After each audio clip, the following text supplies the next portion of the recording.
We passed through Hollister before noon. We resupplied there, not knowing when we would see well-equipped stores again. We had already discovered that several of the small communities shown on the maps no longer existed, had not existed for years. The earthquake had done a lot of damage in Hollister, but the people hadn't gone animal. They seemed to be helping one another with repairs and looking after their own destitute. Imagine that.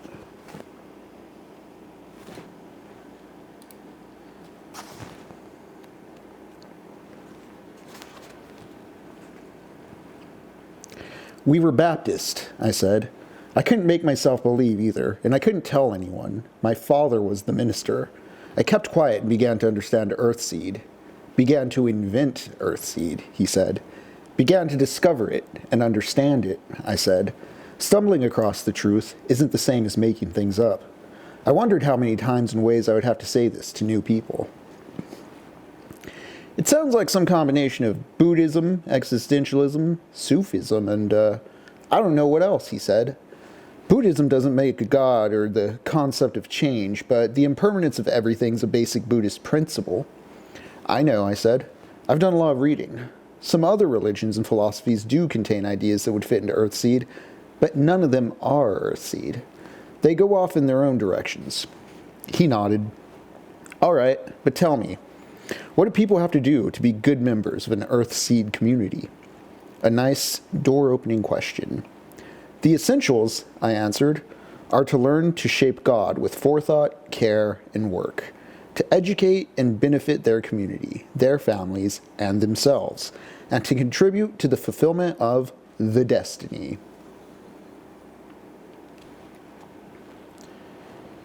And why should people bother about the destiny, far-fetched as it is? What's in it for them?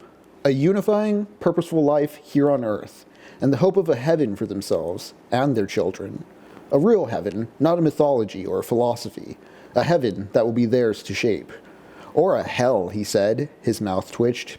Human beings are good at creating hells for themselves, even out of their riches. He thought for a moment. It sounds too simple, you know. You think it's simple? I asked in surprise. I said it sounds too simple. It sounds overwhelming to some people. I mean, it's too straightforward.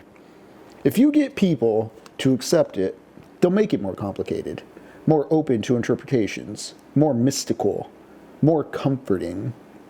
Not around me, they won't, I said. With you or without you, they will. All religions change. Think about the big ones. What do you think Christ would be doing these days? A Baptist? A Methodist? A Catholic? And the Buddha? Do you think he'd be a Buddhist now? What kind of Buddhism would he practice? He smiled. After all, if God is change, surely Earthseed can change. And if it lasts, it will.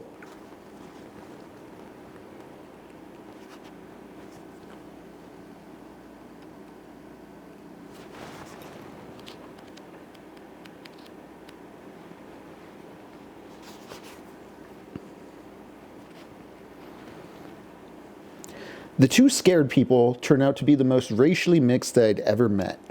Here's their story, put together from the fragments they told us during the day and tonight. The woman had a Japanese father, a black mother, and a Mexican husband, all dead. Only she and her daughter are left. Her name is Emery Tanaka Solis. Her daughter is Tori Solis. Tori is 9 years old. Not 7, as I had guessed. I suspect she has rarely had enough to eat in her life.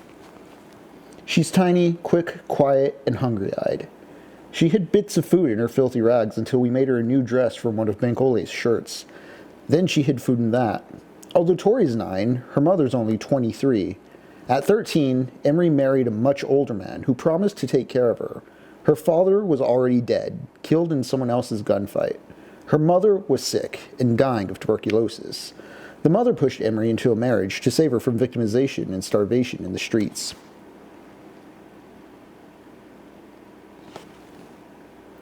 Up to that point, the situation was dreary, but normal. Emery had 3 children over the next 3 years, a daughter and 2 sons. She and her husband did farm work and trade for food, shelter, and hand-me-downs. Then the farm was sold to a big agribusiness conglomerate, and the workers fell into new hands. Wages were paid, but in company script, not cash. Rent was charged for the workers' shacks. Workers had to pay for food, for clothing, new or used, for everything they needed. And of course, they could only spend their company notes at the company store. Wages, surprise, were never quite enough to pay the bills. According to new laws that might or might not exist, people were not permitted to leave an employer to whom they owed money. They were obligated to work off the debt either as a quasi-indentured people or as convicts. That is, if they refused to work, they could be arrested, jailed, and in the end, handed over to their employers. Either way, such debt slaves could be forced to work longer hours for less pay, could be disciplined if they failed to meet their quotas, could be traded and sold with or without their consent,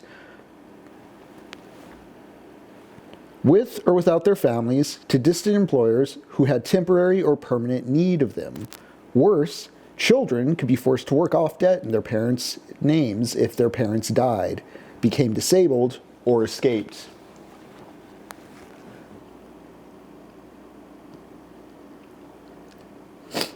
Yeah, chat, just checking up on you. I have a bit more I want to keep reading through, but I hope you see what I'm getting at here.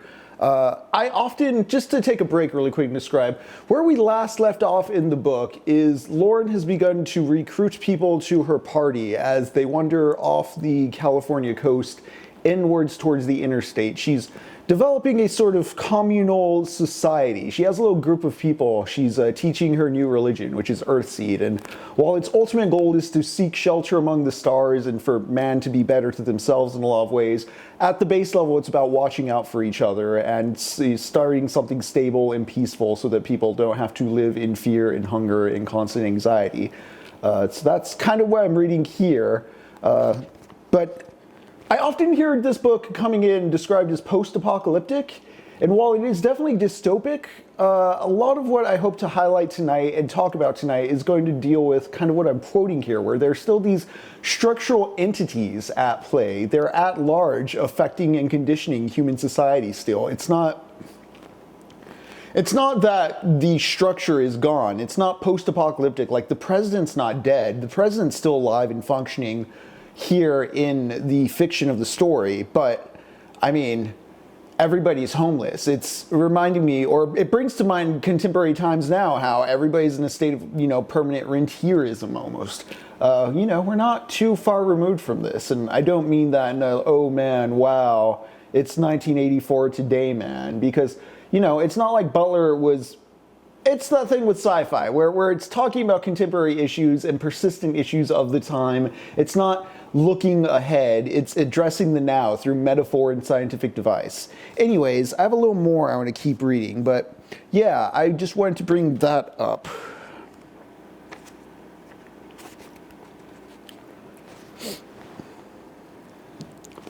A lot of what's going on that I find interesting is something Lux brought up back during Look Outside, when we were talking about the ways people are reconstituting society at the individual, micro-unit level, just a small block of people renegotiating social terms. A lot of that's going on here. I mean, that goes all the way back to Homer and the Odyssey and the conversations that Odysseus would have place to place as he went. He's trying to negotiate and seek out who or what is human in his adventure. But yeah, there's been a lot of those type of interactions throughout this book. It almost feels very precursory to something like Fallout or a lot of CRPGs that are much more dialogue driven and about, understanding psychology of character. There's been more than one time while reading this book that I was like, this feels like a Fallout 1 or 2 in the way inventory management is a focus. Yeah, Philly man, you say, shit man, none of that's post-apocalyptic. All that shit was happening in the early 1900s. Child labor, company scripts, no labor protections. Yeah, even in 1993, I think about this a lot because people will like to look back at the TV at the time and act like what was on TV was reflective of the reality on the ground. But I mean, Rodney King comes to mind in the 90s. I think about that a lot. Issues of police brutality, police violence, the rise of the private prison industry and the prison industrial complex. Yeah, yeah, these are all persistent issues. I feel Butler, especially as a black woman, definitely understands that the American dream as advertised isn't something everybody could purchase. And that is very much alive here in Parable of the Sower. Because, again, as I said, there's governing structures still at play. It's not like the king's been beheaded, but you're just seeing how the most impoverished people have to live under such shitty macroeconomic circumstances. It's the strongest aspect of the book to me, and I've just really fallen in love with it because of that. He doesn't trust us. Why should he? We'll have to watch all 4 of them for a while. They're odd.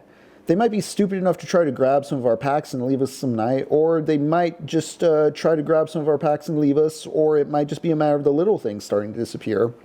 The children are more likely to get caught at it, yet if the adults stay, it'll be for the children's sake.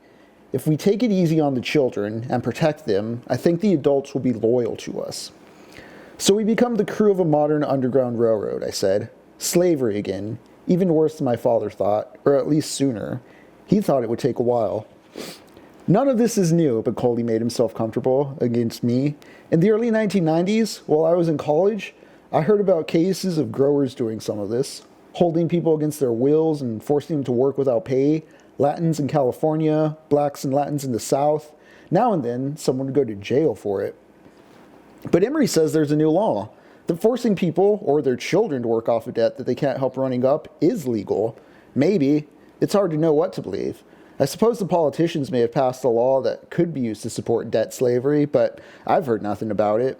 Anyone dirty enough to be a slaver is dirty enough to tell you a pack of lies. You realize that that woman's children were sold like cattle, and no doubt sold into prostitution. I nodded. She knows too.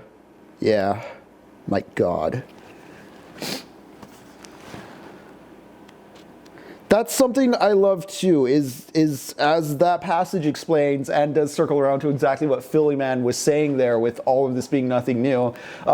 Even if there's laws passing, the ways in which information is disseminated is very, very hard to, it's hard to discern what is true.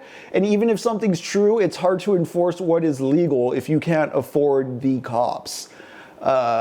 Very just disheartening and dystopic. But, I mean, the book is about kind of persevering and, again, negotiating and finding and redefining the social contract through personal and interpersonal relations.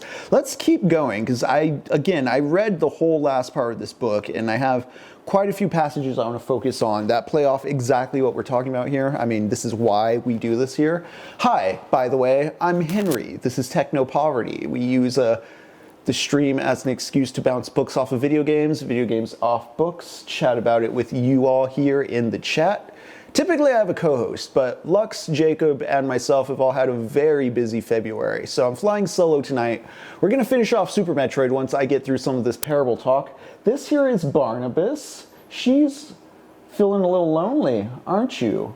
Jacob's a little busy tonight, so I'm just watching her. We're going to go for a little walk a little later after we beat this game, aren't we, Barney? But welcome to our book club. Thank you for joining. I have a little bit more parable I'm going to read, and then we'll get right back to... she wants belly rubs. I thought she was trying to get down for a moment, but okay, Barney. I have to find our page. I have to get back on track. Although this is probably better content, huh? Okay, gang, give me just a moment.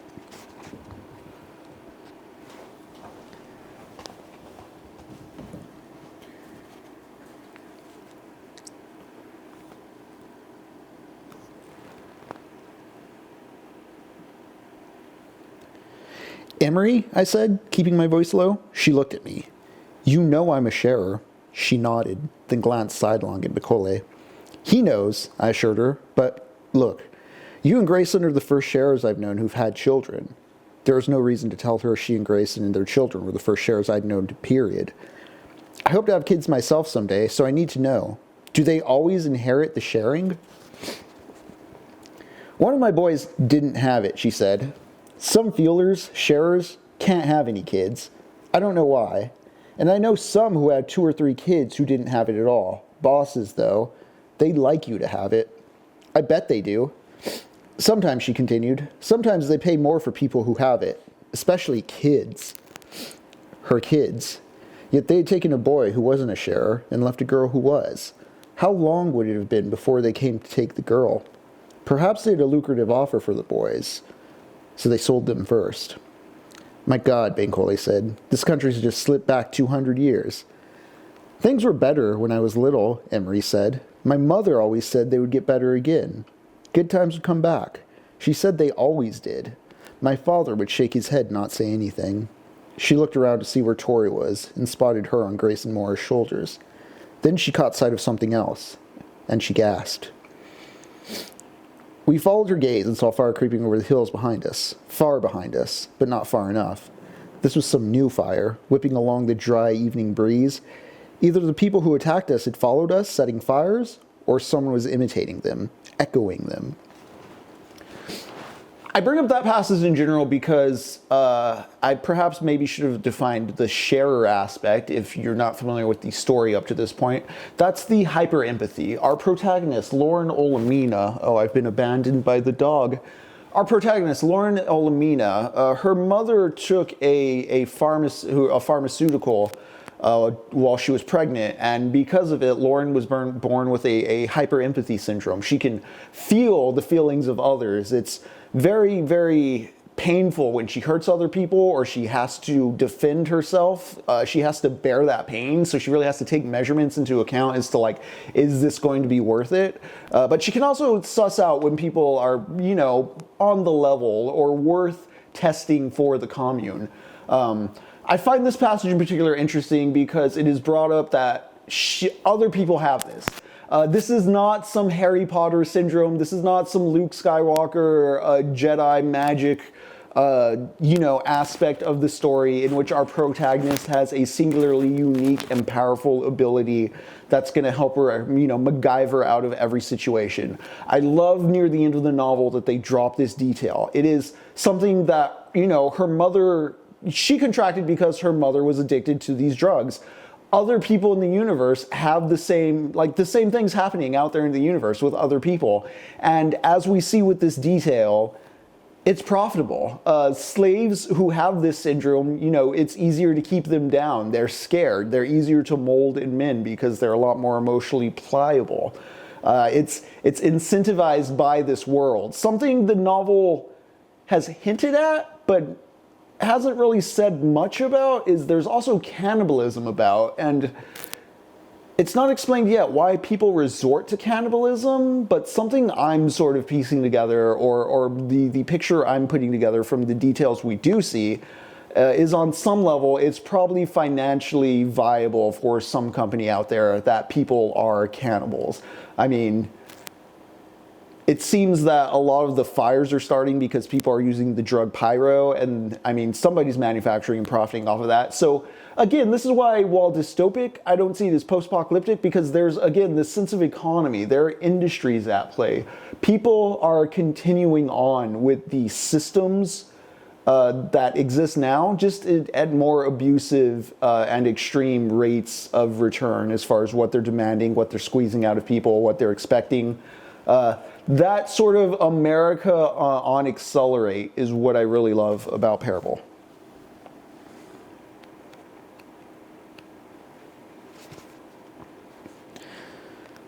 Somehow, we've reached our new home, Bankole's land in the coastal hills of Humboldt County.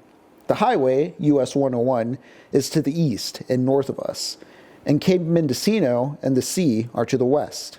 A few miles south are state parks filled with huge redwood trees and hordes of squatters. The land surrounding us, however, is as empty and as wild as any I've seen. It's covered with dry brush, trees, and tree stumps, all far removed from any city, and a long, hilly walk from the little towns that line the highway. There's a farm around here, and logging, and just plain isolated living. According to Bankole, it's best to mind your own business and not pay too much attention to how people in neighboring plots of land earn a living. If they hijack trucks on 101, grow marijuana, distill whiskey, or brew up more complicated illegal substances, well, live and let live.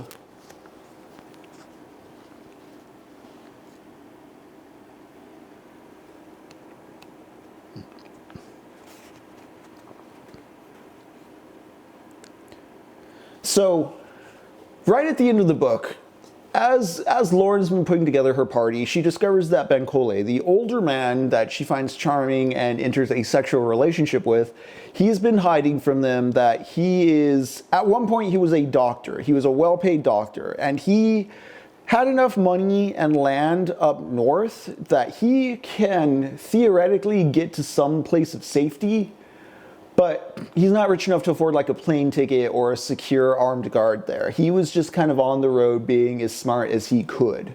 But it is like 200 acres of land, and he's more than happy to share it with the rest of the Earthseed commune. They just have to make it up there. His sister and brother-in-law and their family are watching over the land.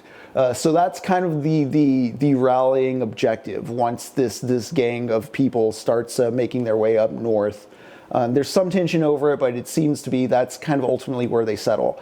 However, when they arrive there, Benkole's sister and brother-in-law and their family dead. The land's been burned down. It's a little bit of a shock, but not to be unexpected. I'm honestly still wondering. Earlier in the novel, Lauren's father disappeared, body never found. Everybody assumed he was dead. I'm wondering, based on details given in this book, and just a heads up, the next book we'll be reading now that we're done with Parable of the Sower is going to be Parable of the Talents. I'm wondering, though, if the father was maybe picked up by slavers at some point. We've been arguing all week about whether or not we should stay here with the bones and the ashes. We found 5 skulls, 3 in what was left of the house and 2 outside. There were other scattered bones, but not one complete skeleton. Dogs have been at the bones, dogs and cannibals perhaps. The fire happened long enough ago for weeds to begin to grow in the rubble. 2 months ago? 3? Some of the far-flung neighbors might know. Some of the far-flung neighbors might have set the fire.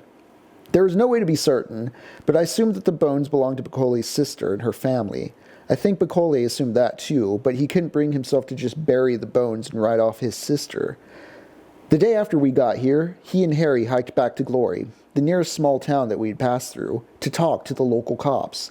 They were, or they professed to be, sheriff's deputies. I wonder what you have to do to become a cop. I wonder what a badge is, other than a license to steal. What did it used to be to make people Benkole's age wonder and trust it? I know what the old books say, but still, I wonder. The deputies all but ignored Benkole's story and his questions. They wrote nothing down, claimed to know nothing. They treated Benkole as though they doubted that he even had a sister, or that he was who he said he was. So many stolen IDs these days. They searched him and took the cash he was carrying. Fees for police services, they said.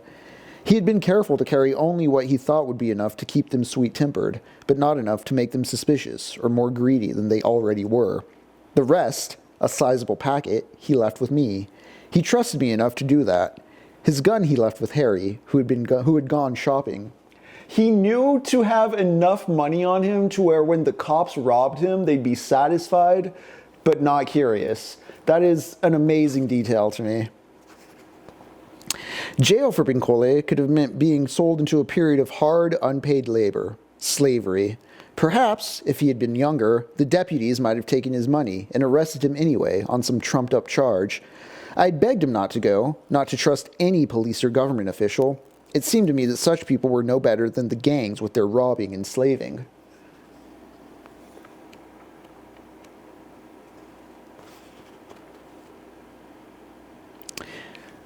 All right, and then this is the last excerpt. This one's still a little heavy, but I found it funny and a great sense of where the tone of this book lands as far as understanding when and how to make a joke within the context of the story that is funny without deflating anything. It kind of gets across a sense of misunderstanding that I had yet to really see up until this point, and it was quite endearing. Emery put her arm around Tori, who sat drowsing next to her. You might be able to get a job as a driver, she said. They like white men to be drivers. If you can read and write, and if you do the work, you might get hired.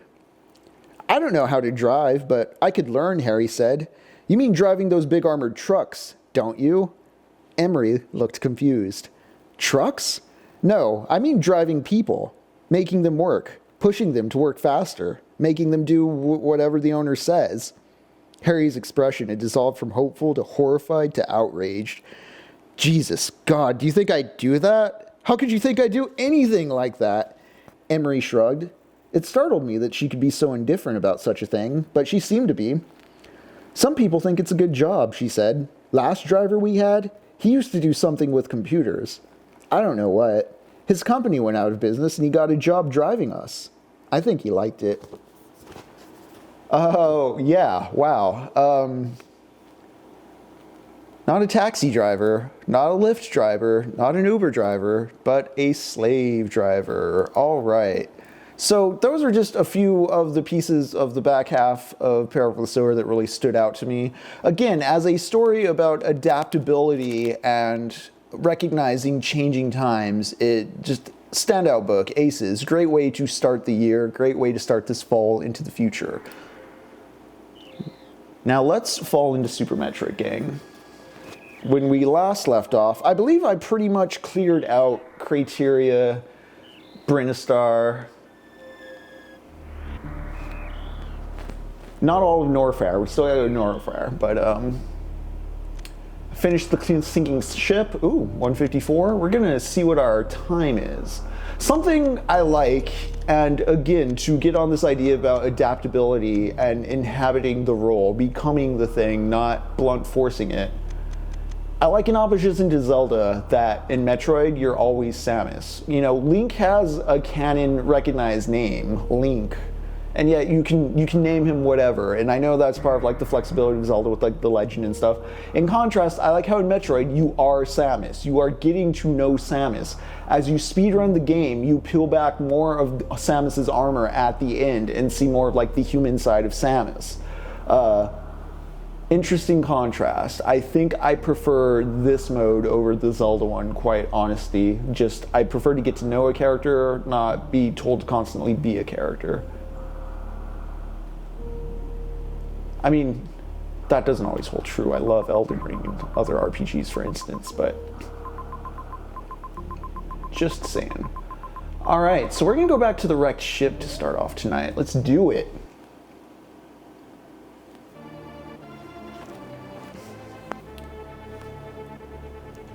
If we're lucky, Barney may come back.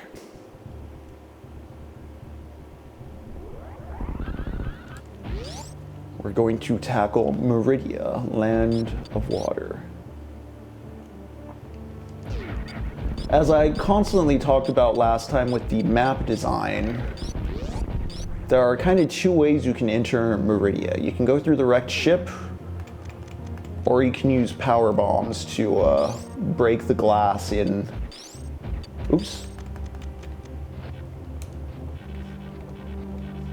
In Lower Brinistar, I've constantly been running through this little glass tube. You can blow it up into Meridia through there. I haven't blown it up since because then you have to wade through water and typically you don't have the gravity suit by then. I'm going this way to enter Meridia because there's still an E-tank in the wrecked ship I need to get. I've resolved to collect as much as I can remember.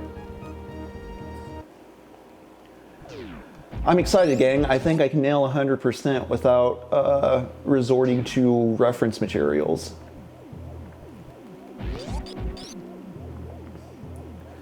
Yeah, oh man, I mean, Super Nintendo and NES games I got really efficient at because, like, they were some of the easiest things to emulate when I first got my personal computer, and I had heavy memories of like renting a lot of these and such. Oh no. A good thing about the way I'm playing as well is Samus is a tank. I can pretty much eat whatever I need as far as risk goes.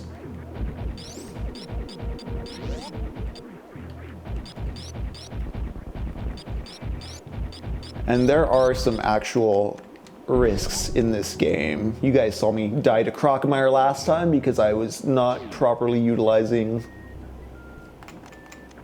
my charge beam.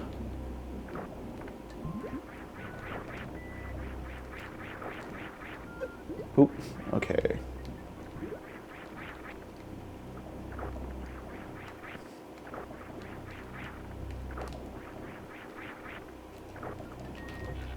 Oops. Okay, we're just gonna do this. There we go.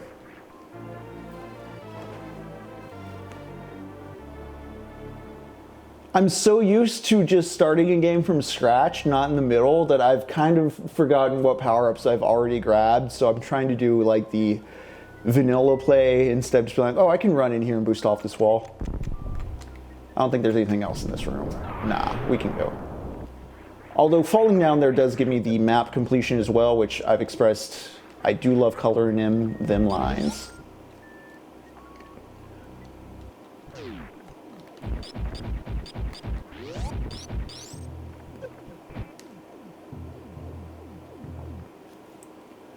I actually, Elman, as well, recently dropped one of my older hard drives, which had a lot of old NES, Super NES, Game Boy.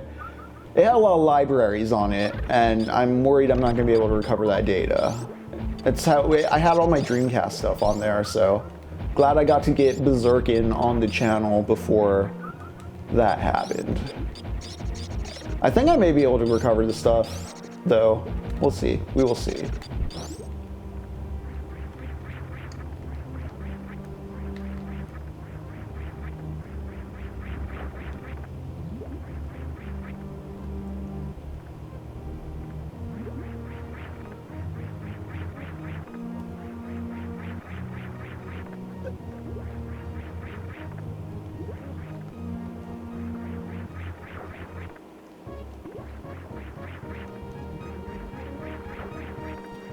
Okay, I thought there may have been like a grapple thing. Nope.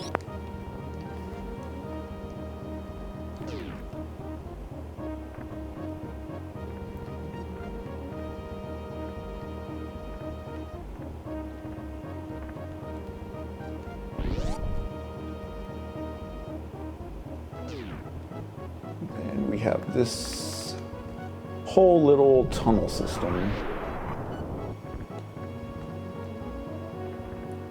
Although I think most of it is just for confusion. I think I go up here.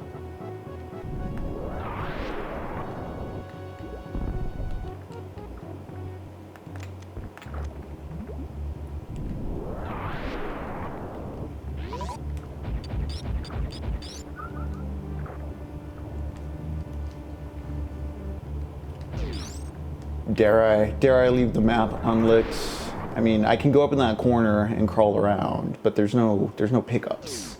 There's no pickups. I don't think map 100% is a thing in this one. I think it's purely item collection.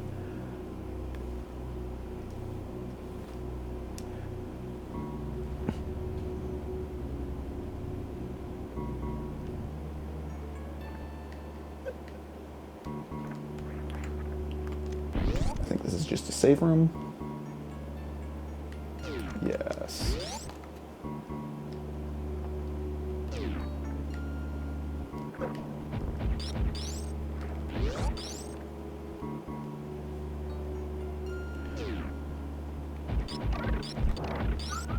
I've talked a bit before about the enemies in this game feeling like they're not out to get you. A lot of them just feel like creatures.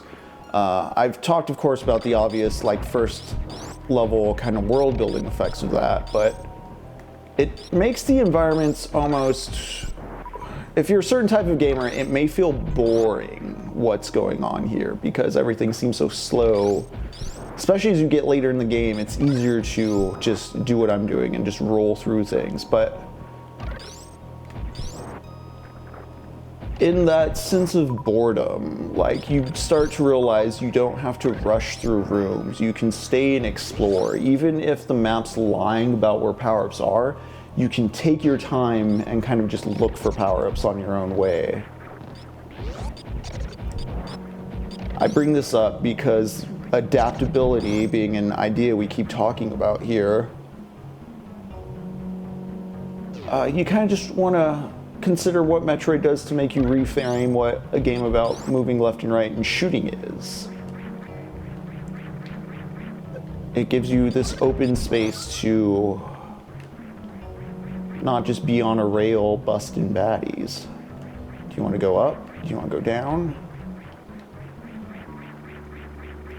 I believe that door's locked. I believe over here I need to actually wait until, like...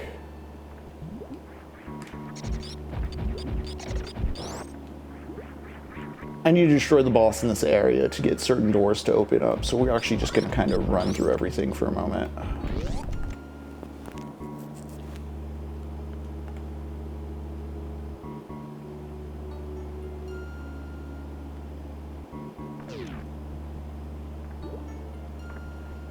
And what you get there is a fun little preview. What was that room I zoomed by, I wonder? What could it possibly have within it? Why did the game want to show me that, besides showing off cool graphics?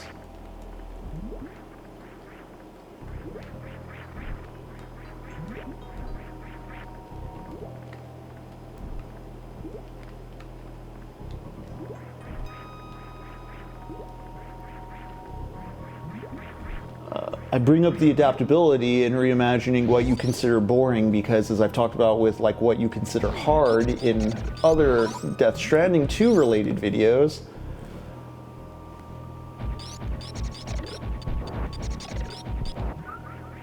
we can do hard things, we can do boring things. It's just a matter of what we perceive the time investment and the labor investment to be.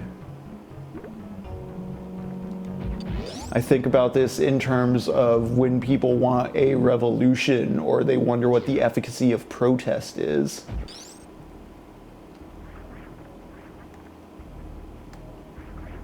There's the more boring work of building networks for things like mutual aid that happens when news cameras aren't sensationalizing what's going on the ground. That is to bring up or remind as well that, for instance, because a week has passed and the news media is changing their focus, ICE is still in Minnesota. Same with, Minnesota, LA, Texas, everywhere. Like, it's still a present entity within the culture. What up, Captain Quasar? Just cracking this glass. Wonderful Mode 7 graphics. Boom. Captain Quasar, we finished Parable of the Sower. I highly recommend it. Much more complex than what I have been told over the years, and the sort of simplified pitch I've been given undersells it. I think a certain type of well-meaning person may read it and not be comfortable with the gore, violence, and more realistic stuff, but finds the idea of forming a community garden with their friends really cool. And that is definitely part of the book, but there's so much other sociology and anthropology going on beyond that. Well, that's the thing, Captain Quasar, because I think because it's Octavia Butler is a black woman, it's both a matter of like certain types of nerd not going with it, but then other types of nerd wanting to appreciate it from a distance. The get out dad, the I would have voted for Obama 3 times guy.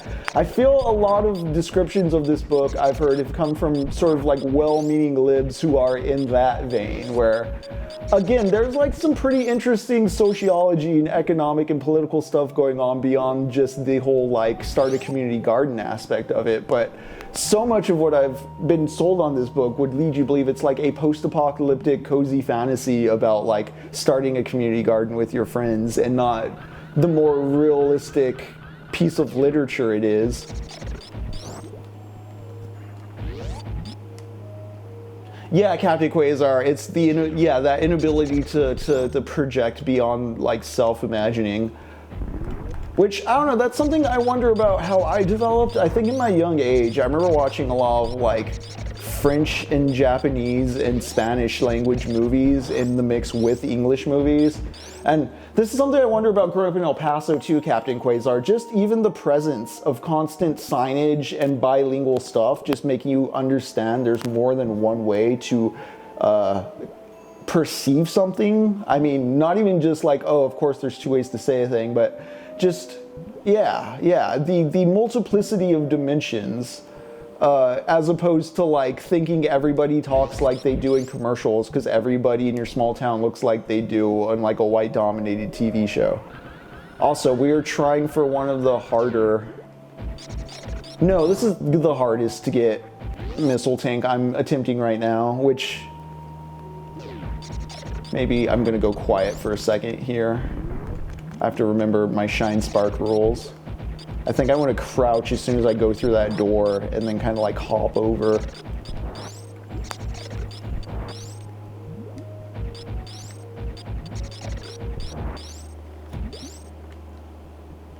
Yeah, Captain Quasar, I agree with what you're saying. I think that's also why, I don't know if you were ever like a 4chan guy or posted anywhere like skeezy or dark on the internet, but I think having the material reality where like on the ground, if I just went outside, I could see like white people, Latinos, blacks, Koreans, etc. all functioning rather normal. It just made like racist caricature stuff online seem like hyperbole or like dark ironic humor. And I don't know, once I came more to the Midwest and the central area of the US, I started realizing like, oh, there's certain types of people that just, they are Simpsons characters. Gotcha, Captain Quasar.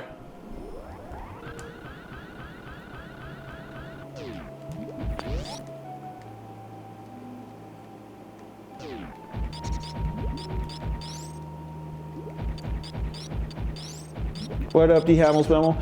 Oh man, that's something too I kind of want to get into because that's something I feel is another aspect of when I talk about like not liking the binge Netflix model of entertainment consumption is the way it is all designed to be like, go to a 9 to 5, be so exhausted by your 9 to 5 that you don't want to do anything you perceive as labor after work, so you don't work on yourself, you don't have any like hobbies that like are actively constructive because you're tired, etc.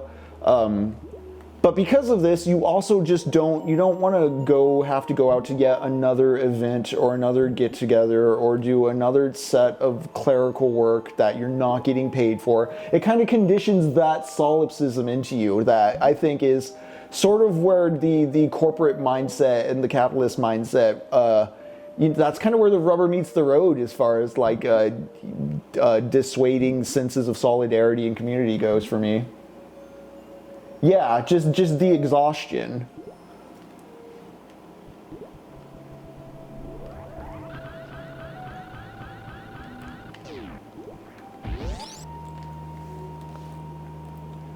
I'm trying to remember. So like I shine spark, I stop, I walk over. Sorry, just hitting some deep personal feelings I have over something, because like this is also something that I've witnessed in like my adult life. From the ages of 25 to 35, you know, you see who is being worn down and you can, yeah. Especially having like 1 foot in contract work and 1 foot in W-2 work constantly.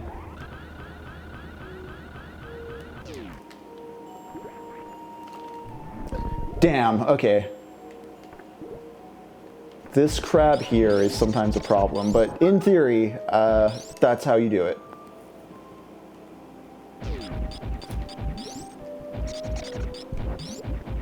Chat, I will get to talking directly to you and as soon as we get this tank. It's just, again, I'm flying solo tonight.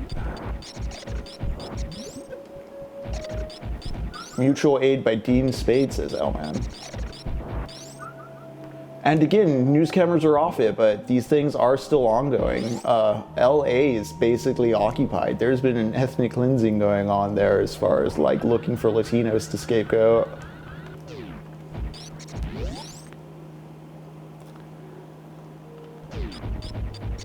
Things like the camps are ongoing.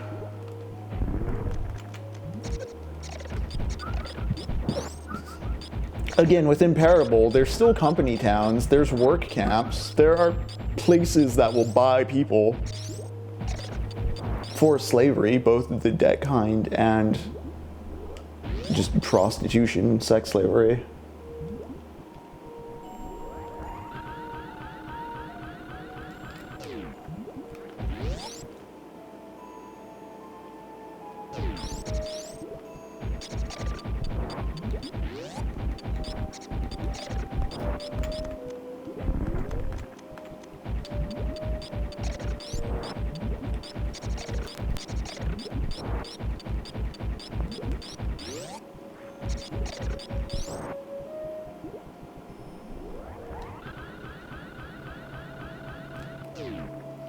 What am I doing wrong here? There's something about the basic input I'm just fundamentally not getting right, because I should be flashing when I go through that door. I'm either not crouching soon enough or I'm going too fast.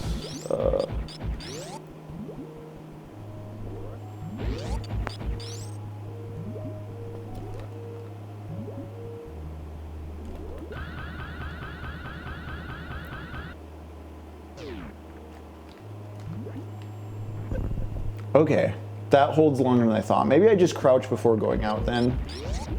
I'm trying to do something fancy by speeding through the door when I can just run through it. And then when I go out there, I hit that crab. This is going to be probably the longest part of the run as far as redundant stuff goes, folks. Just a heads up. This is legitimately the hardest tank in the game to get because of exactly this right here.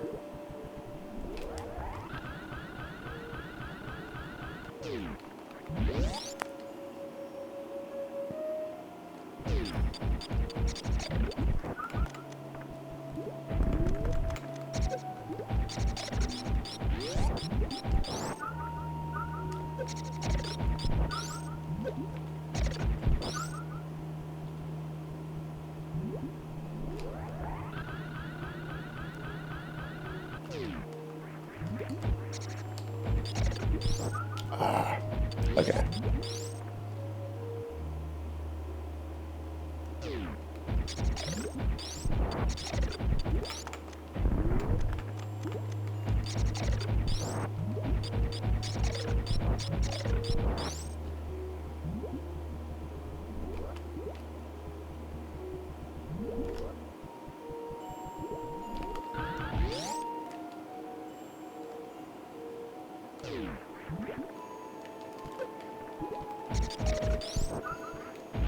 Getting there, I'm getting there.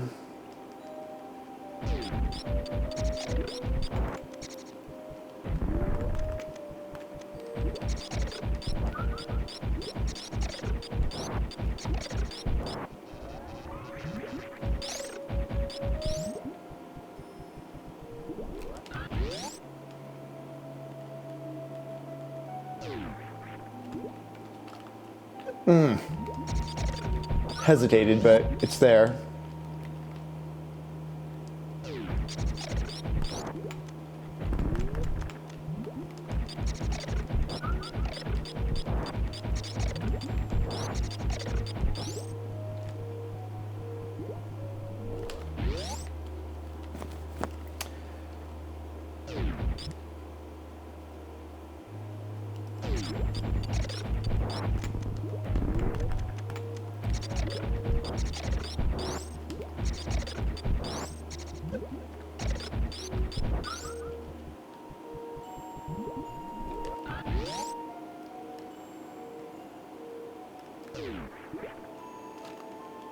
There we go.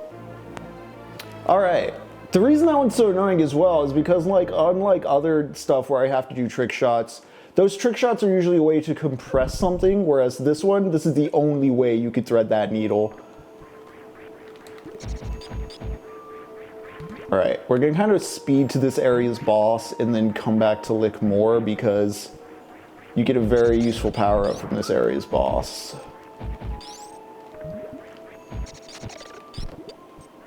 And then you can kind of comb back with it. Basically, you get an infinite jump.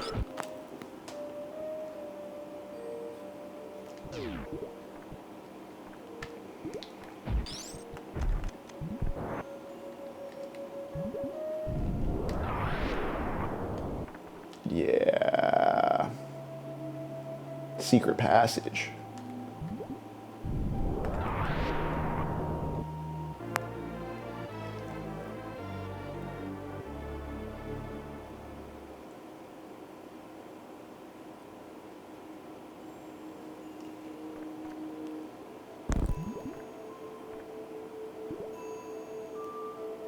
Yeah, the weird slavery thematics of J.K. Rowling.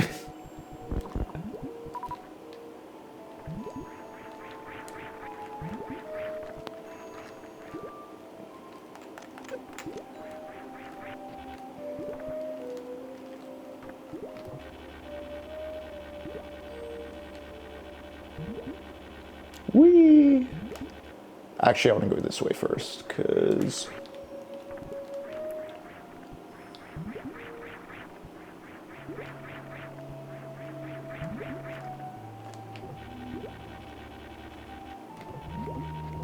yeah.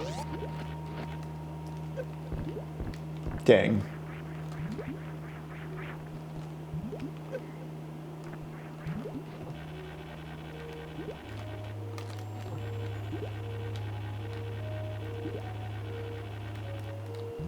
It's kind of amazing, again, how easy that thing is to use for how finicky it feels or looks at times. It's a masterclass in a video game having something that looks complicated, but you're really just tapping a direction and a button, but you feel like a genius for figuring it out.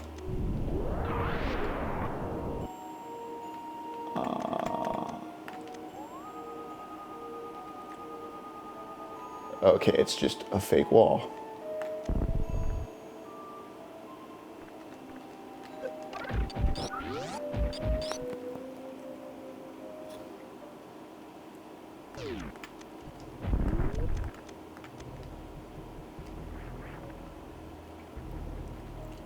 Oh, this just leads out to Meridia. Got it. Okay. Shortcut.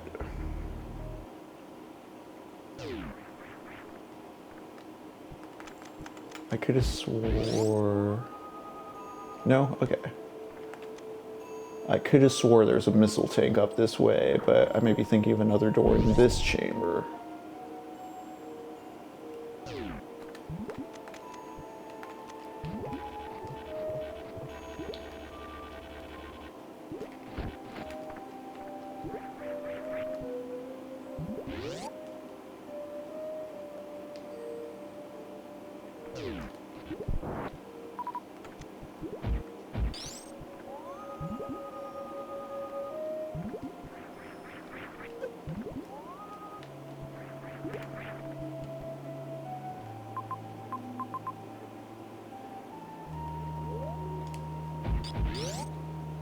Alright, let's just get to that boss. I'm getting too in the weeds about, like, there's a tank somewhere around here.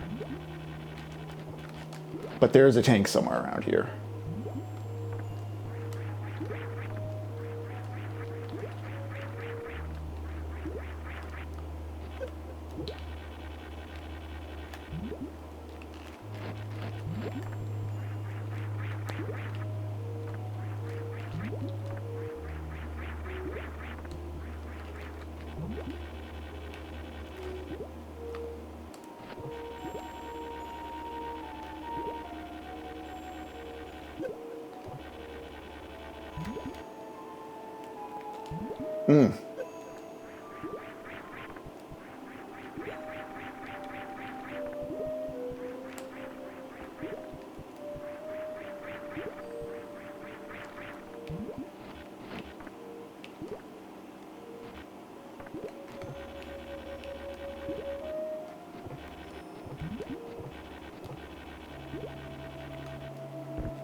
Okay.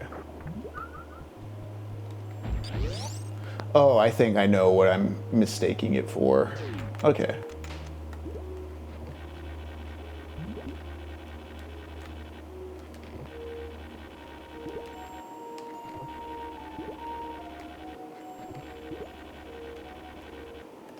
Yeah, here we go.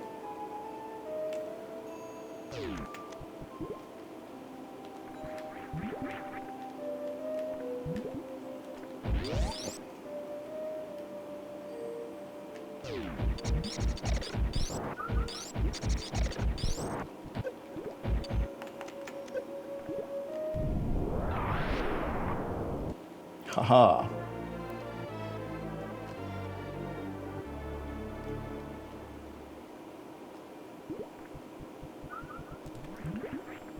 But also, I think there's some stuff up here.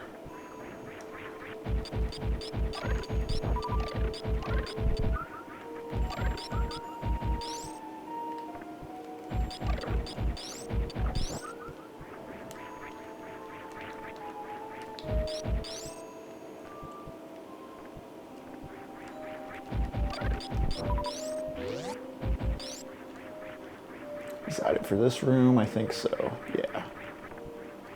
Coloring in the lines. Okay, I think the missile tank I was thinking was actually over here. I was like, there's a little upper hallway, I remember, above the big room.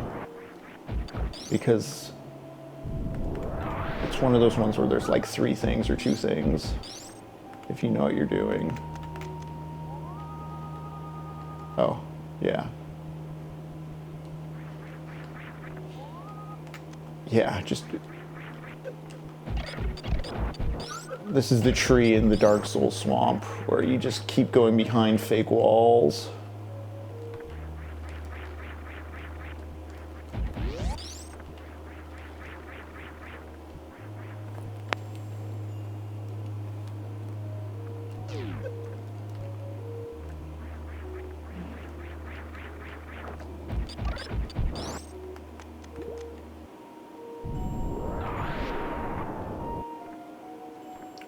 Oh, yep, okay. Alright, chat, I'm gonna use a moment to catch up. Actually, it'd be easier to catch up using my phone.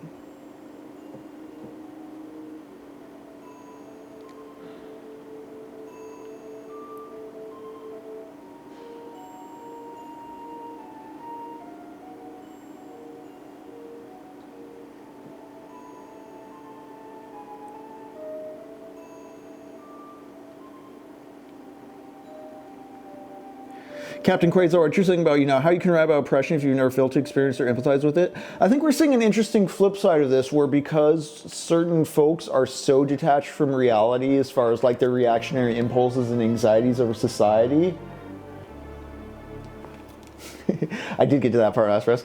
But because we're seeing people who are like living a fundamentally like non-grass touching online anxious life, it's been very interesting to me the way the vocabulary of like the battlefield and terrorism has been applied to like community organization efforts, and just like the biggest tell to me was a few weeks back after when Renee Good got shot, when they kept going like, oh, we all know this person, right guys? As if like the expectation was everybody in society has a secret like kill list, or like, oh yeah, I have a short list of people who, like, if it was legal to murder, I'd give it to them. Like, I just don't have that impulse. And like the whole reason you foster that impulse is the paranoia that others are doing it upon you, and so you have to be on alert at all times.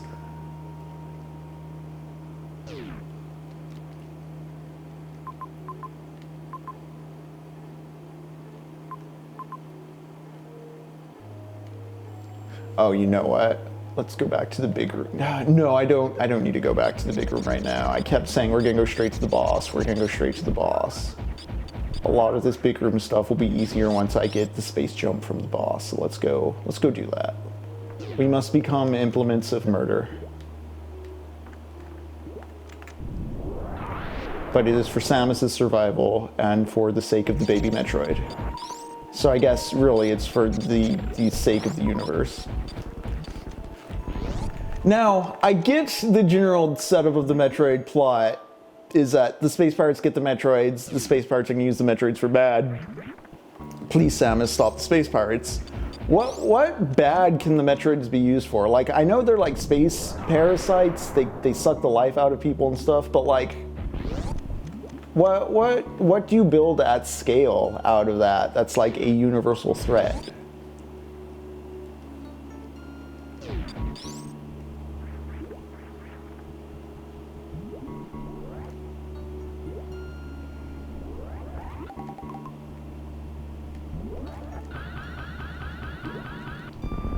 Pardon me for a moment, guys. We just gotta collect some goods.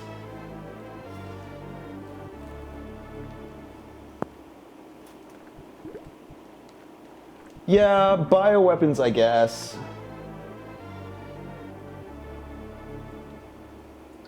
Yeah, Captain Quasar, the writers writing about the aesthetic or active fighting back versus action. That's kind of gets back to what I was thinking about with the critique I had about people who I feel didn't advertise Parable of the Sower to me properly, is that they're very focused on kind of like this individualist, heroic reading of it, even though a huge part of the novel is major structural diagnoses.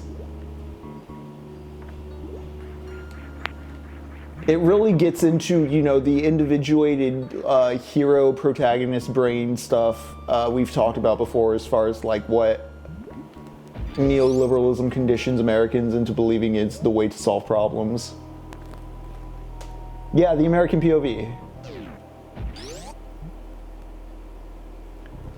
Okay, so you just saw what are called mock troids, and before we go too far there, because they're weird little guys, I'm gonna see if I can collect some specific tanks really quick that are just down this pit.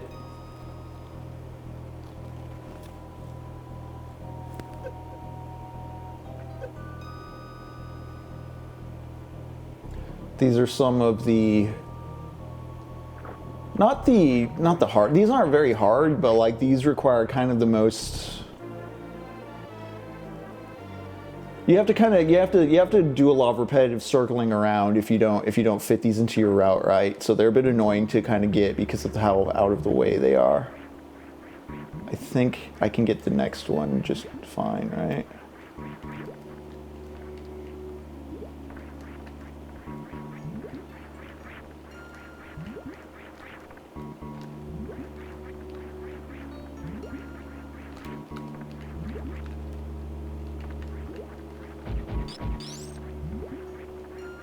Oh, I may need to come back with the spring ball, we'll see.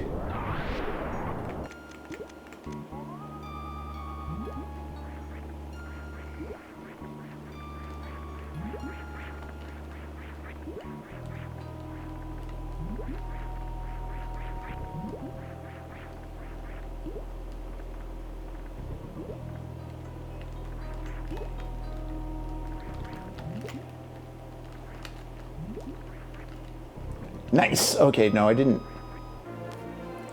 Okay, cool. So I don't have to worry about coming back this way. I can fall down. It's because you have to fall down those little sinkholes, and those things are one-way streets.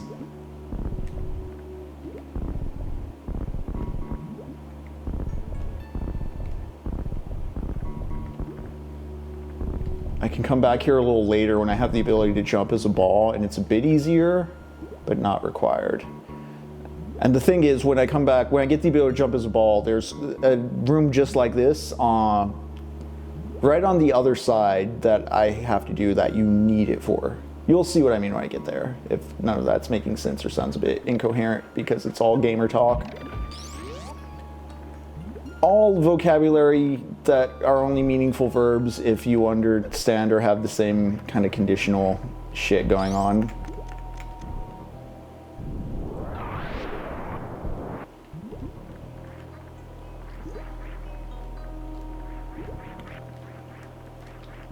You also got, once again, trek through these hallways, which are the worst ones in the game because of the annoying sandfall, which again gets mitigated once you get the space jump from the boss in this area, but splitting hairs.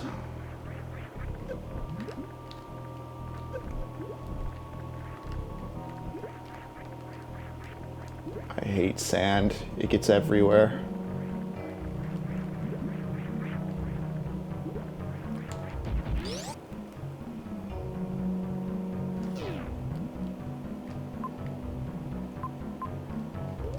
I think there's also a map room I'm missing, but is nearby.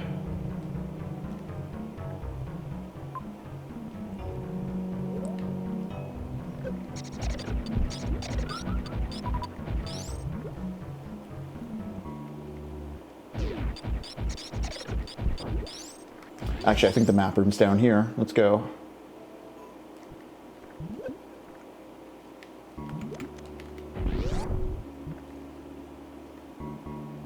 Hey.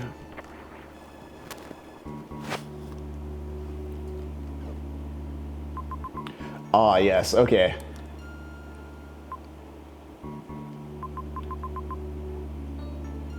See, there's some whole unpainted areas I still need to get down here.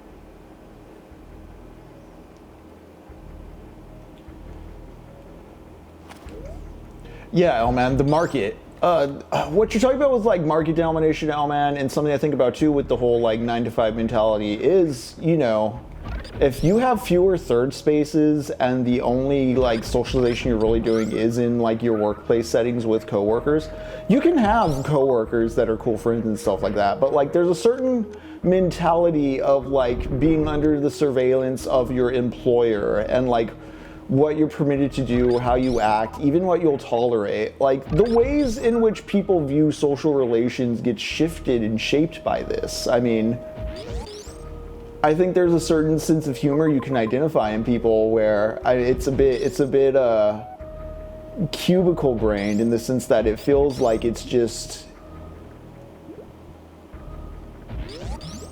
jokes or an affect this person has learned to be entertaining while bearable or inoffensive or just like, I don't know. There's a tension to the workplace in which people compromise maybe rude or unethical behaviors because they feel they may lose the job or they're there to get paid, and that starts seeping into other aspects of their life as far as like a certain moral or ethical nihilism goes. I'm not trying to be like a moral traditionalist absolutist like, ooh, the degeneracy of modern culture, but I'm saying we don't really consider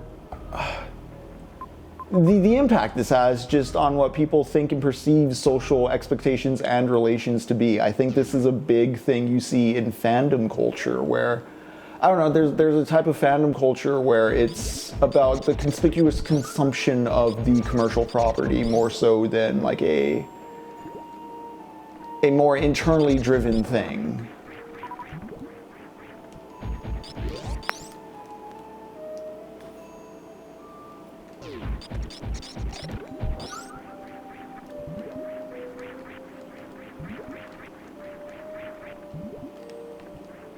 Ooh.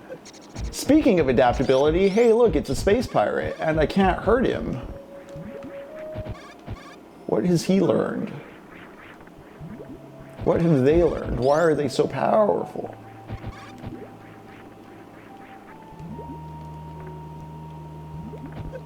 Okay.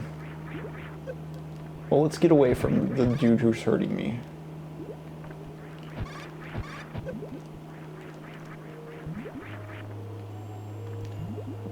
It's a great way to remember that you're not the only one in this planet. As I was talking about before, Samus is adapting, whereas the space pirates invade. Can I hurt them with anything? No.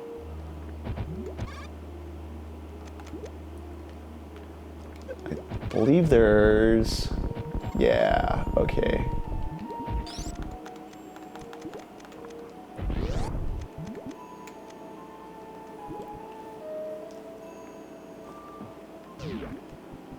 And we saw some animals last time. Here's some turtles. This is another one of those creatures that, you know, it's not an enemy. It's not here to hurt you.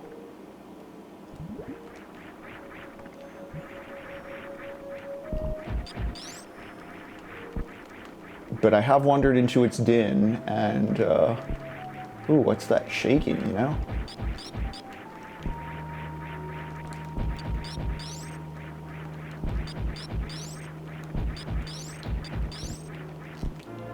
Cool. Knew that was there. This is one of my favorite rooms. You'll see why in just a moment. Ooh, a mama turtle. She does not like that I'm here in her nest with all her little baby turtles. And you know what? You can't really hurt her. It's great. Remember what I was saying about maternity last session? And remember that the baby Metroid sees Samus as a mother? There's just some complementary imagery going on. And also, this is like those monkeys, like that ostrich. Remember, the ostrich was also guarding an egg. More of that motherhood, maternal parentage, biological protection thematic stuff going on. Caring for your youth. That is something I really like in the politics of Parable of the Sower, in figuring out how to appeal to the people. It is in one of the excerpts I read too, where she points out, like, if we prioritize protecting the kids, their parents will want to stay around. Children are hard to take care of.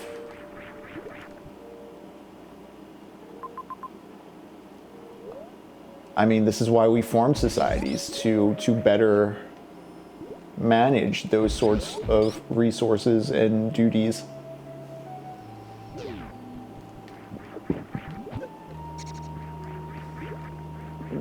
Daycare can be a form of mutual aid. Babysitting, that's something I definitely grew up around and I find amazing. Not amazing, but I guess under-discussed or surprising is still a thing, or was a thing. It's just intergenerational households. You know, the American sitcom lifestyle was everybody's gonna get a nuclear family, have their own house, live separate. That did start creeping back in, but I mean, attitudes about that have shifted drastically with the economy, is the best way to phrase it. All right. I know I was like, I'm gonna be line straight to the boss, but I think I've grabbed all the tanks and stuff from this area I can at this moment. So now we'll go fight stuff.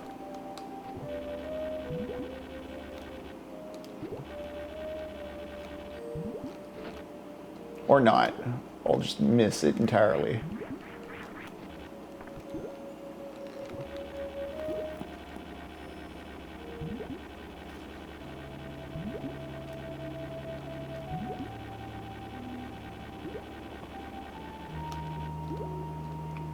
There we go.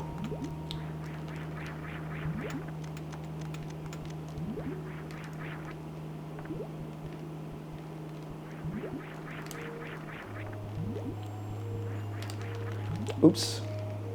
Come on.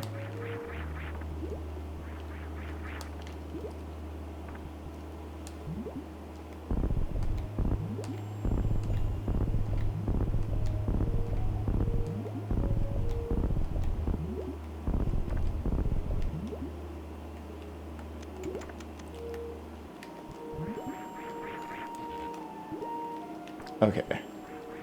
You are seeing now why this game's fun. I'm doing multiple methods because I'm impatient and sloppy.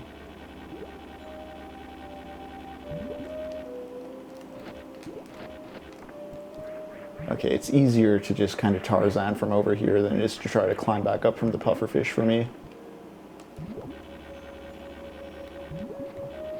There's also a way of clearing this room by shine sparking it, but I think I don't quite know how.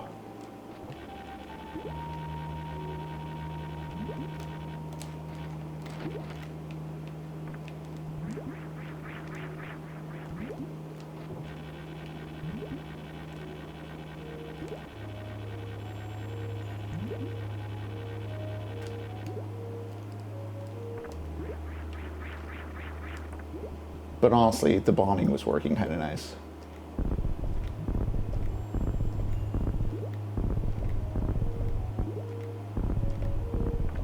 Although I think, yeah, I want to be here.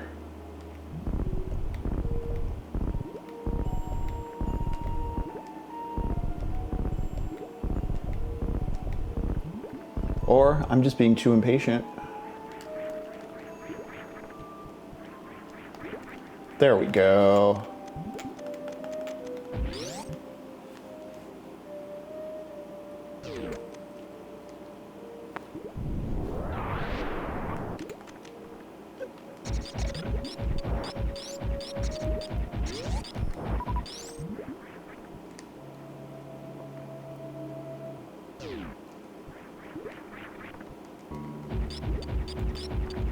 Oh, yes.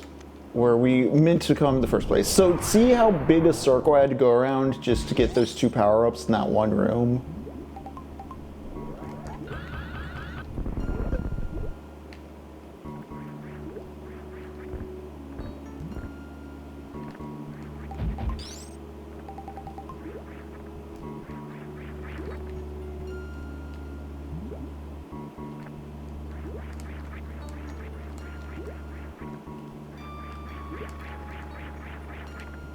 Honestly.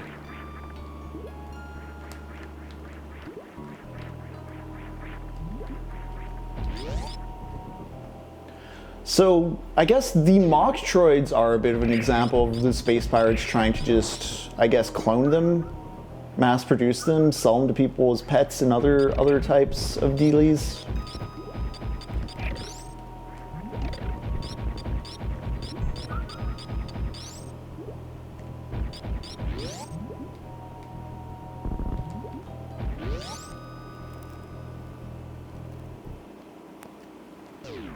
They just have them in space malls. Yeah. All right. All right.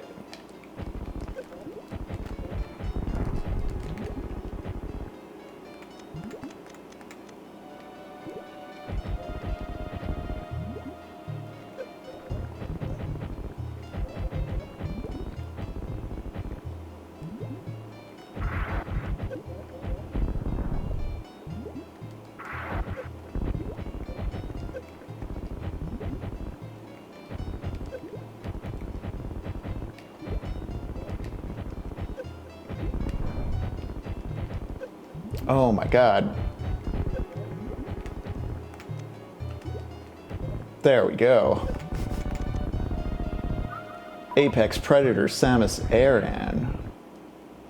Iran.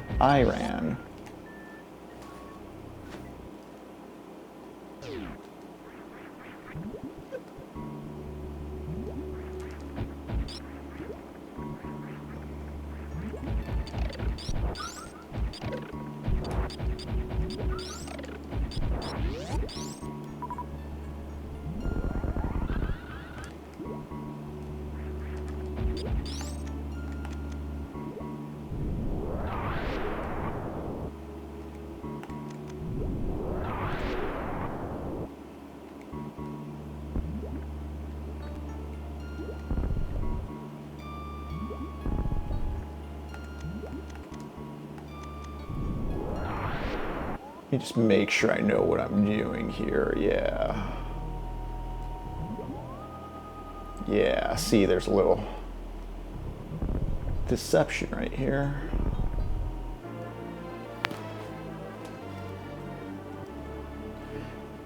Yeah.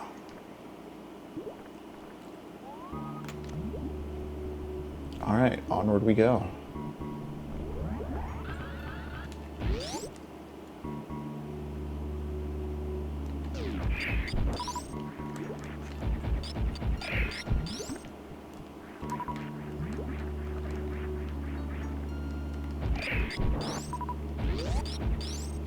I do like the way the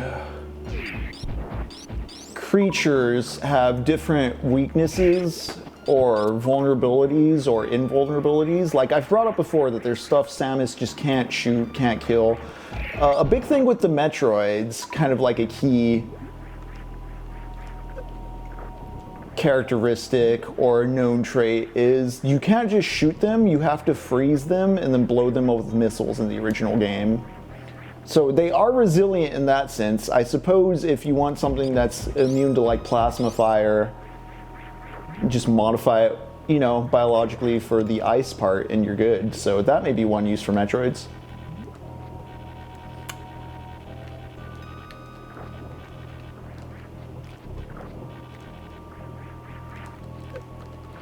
Okay, cool.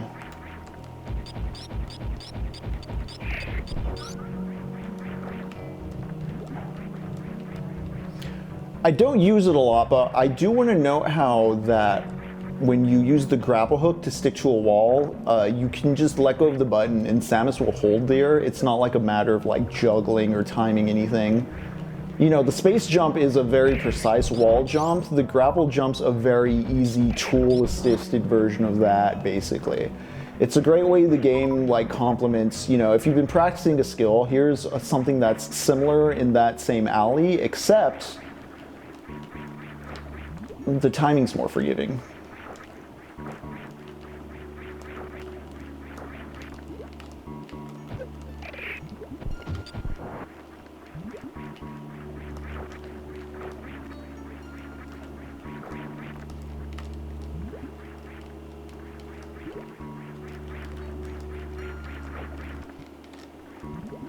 Oh,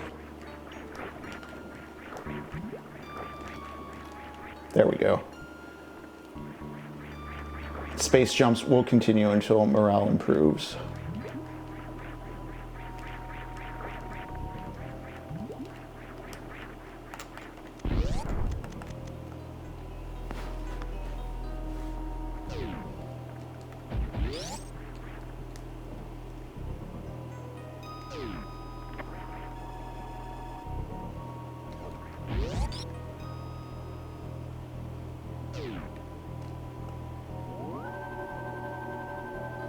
All right, we are approaching a big boss in a moment here, and one that demonstrates very effectively how the gameplay complements what I've been talking about with Samus becoming part of the environment. Of all the bosses in the game, the one that's coming up is the one where you can use the environment against it in ways that are pretty unique and very good. Legendary game design considerations, really. Stuff that modern video games still do today, and yeah, just wonderful feels. As far as the player being able to piece together environmental clues as to what you can do in a room.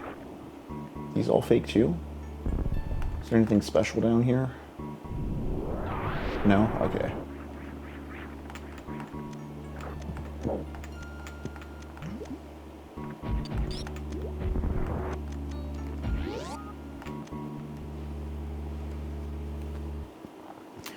All right, check out this room.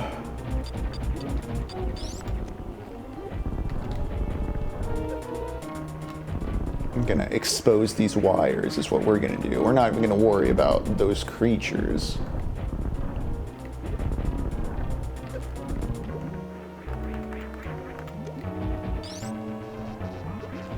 All right, where's the boss? There he is.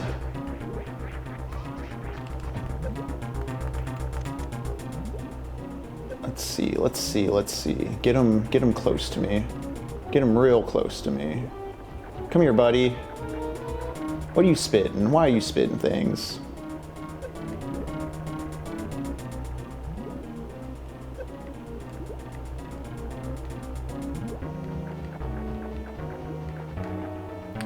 Oh. Look at his little red pulsing eye. This is quite the animation.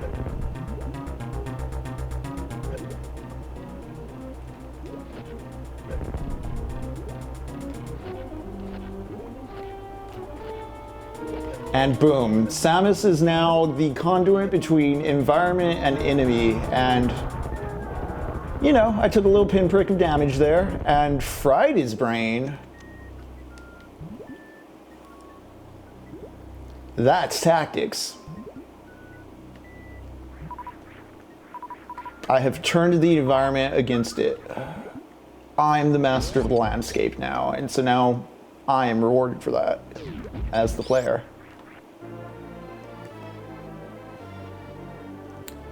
Now, with this upgrade, the space jump, we kind of come full circle as far as being a creature of the environment goes, because you know you can go anywhere now. And look at that sprite. I find that sprite interesting. Like, Samus is transformed into just a different thing with it, you know? Something aside from like the screw attack. She's been transformed into this wholly new thing. Yeah.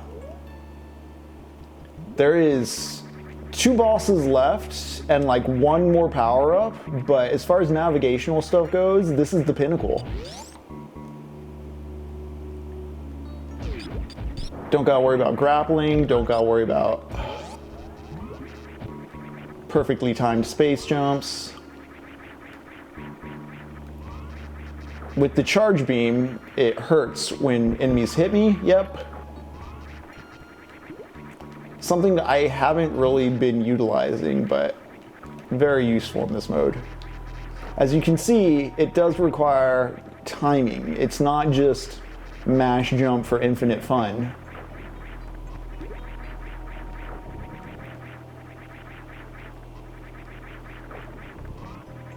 But you've been making these jumps all game. By this point, it's just a matter of like, you can do it. Here's, again, extra tools complementing what you've already been doing. The sense of progression isn't just that the integer's gone up, it's that you can do the thing better now. Legitimately. Okay, there's a few things to explore here still. Like, what is over here?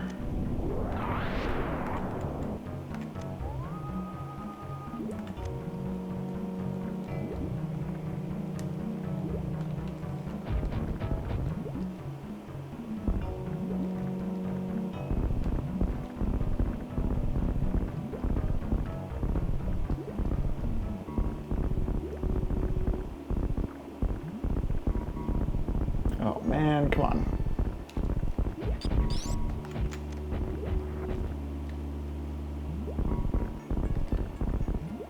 Maybe I should get the spring ball and come back so I could just jump over these clowns, but I know I can. Okay, yeah, I'll just do that. I come back this way to get those last tanks anyways.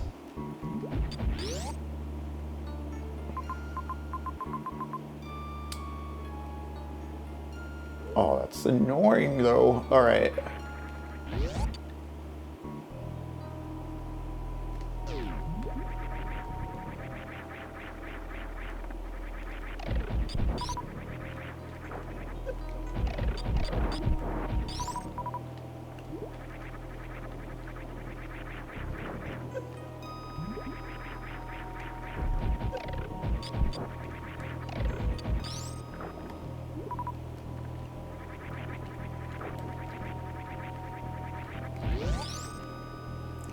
Cool.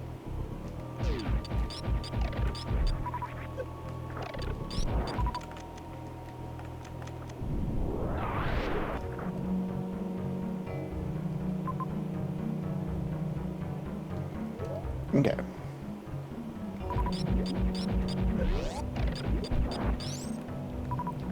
We're on our way to getting the strongest laser in the game, everyone.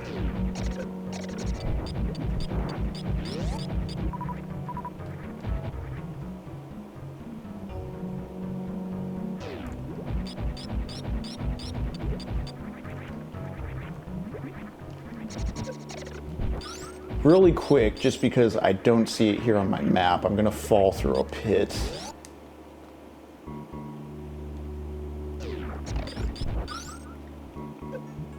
Yeah. Let's just color in those lines, why don't we?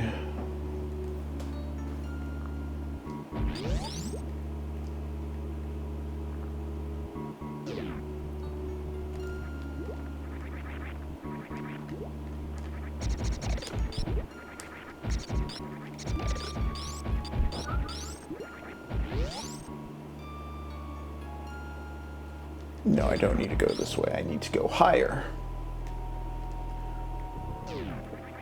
And now that I have this, I don't have to do fancy wall tricks to get up here.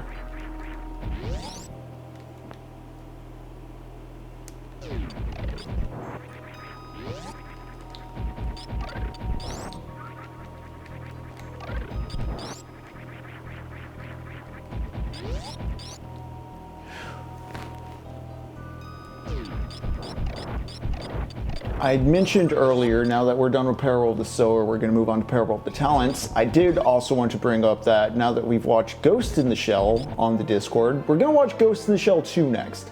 I don't think this upcoming Sunday I'm going to be available. I know February is going to be a bit busy with live events on the weekends, so I'll keep you posted on Blue Sky and also the Discord, but next movie is going to be Ghost in the Shell 2.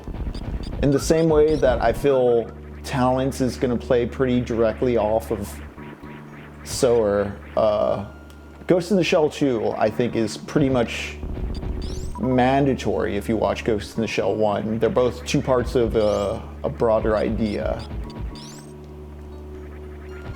I used to not think so heavily on that. I used to think Ghost in the Shell 1 was pretty standalone, give it or take it. If you like the sequel, go for it. But Ghost in the Shell 2 has grown on me more and more over the years.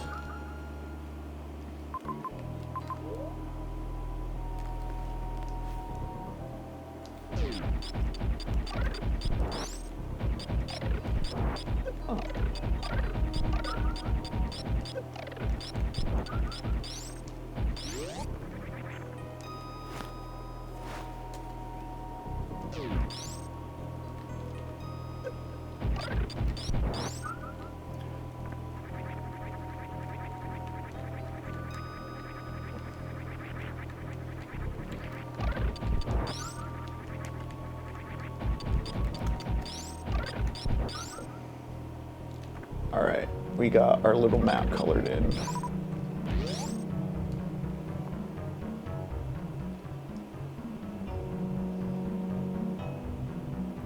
Let's get the rest of what we need.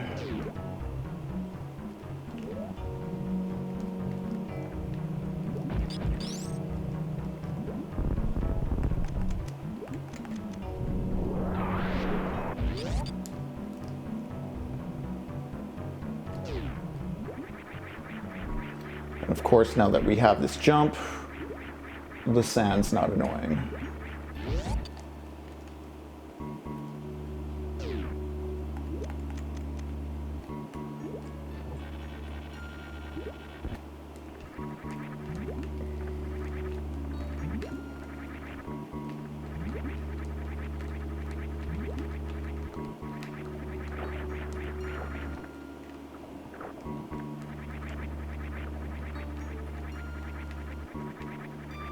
Skill check.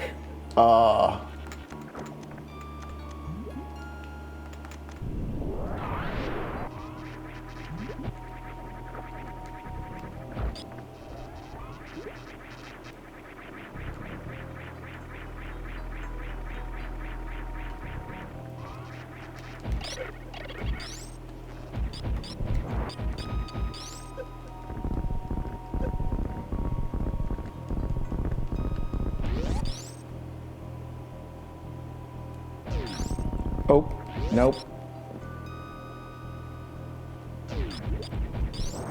We don't want to blow up our mech friend.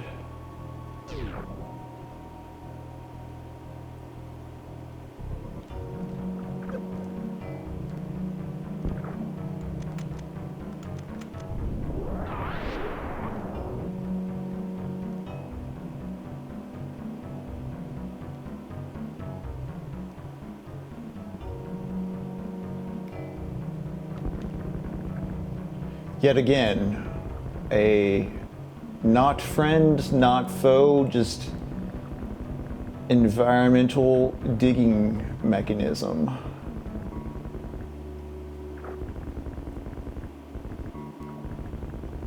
One of the many little environmental storytelling details littering this world.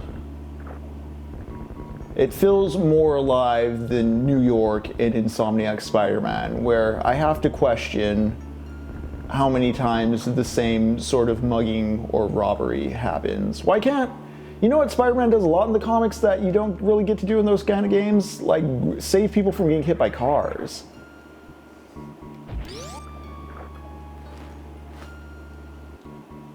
I've always wanted a Spider-Man game where, for instance, you can do like the big net to stop a traffic jam kind of thing. All right, here we go.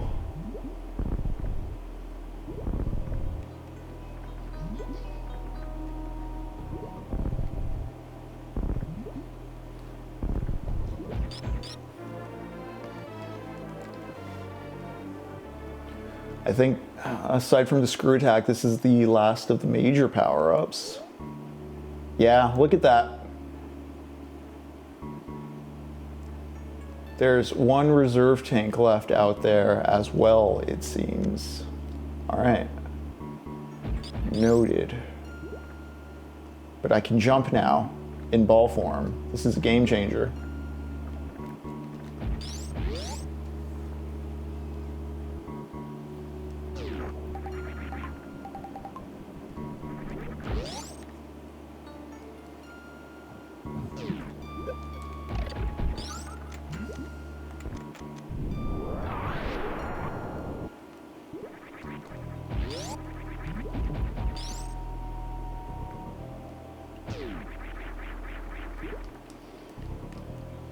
All right, I think I just need to,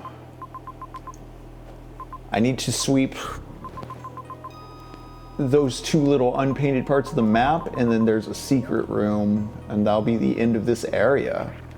And then we just go kill Ridley, we go kill Mother Brain, and we're done with the game. There's a few missile tanks to still collect though, but I should have everything except the last E-tank before Ridley, which is the next boss we're going for.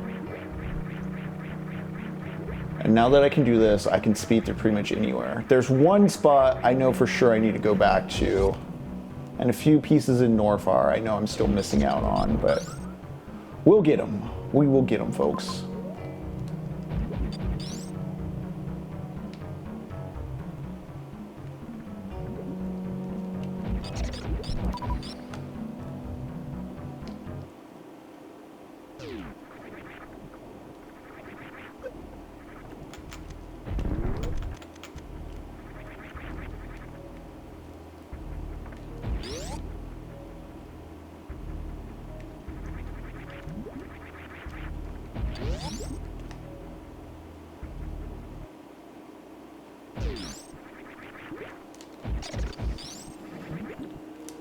Also, because I can infinite jump the whole infinite chamber thing, not an infinite chamber, but the bottomless, the grapple room is going to be much easier to navigate, is what I'm trying to articulate badly here.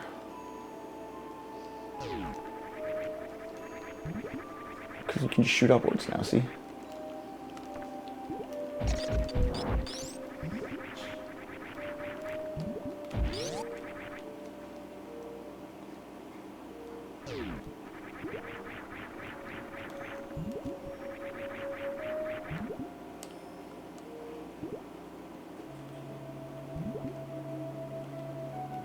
Yeah, just fly.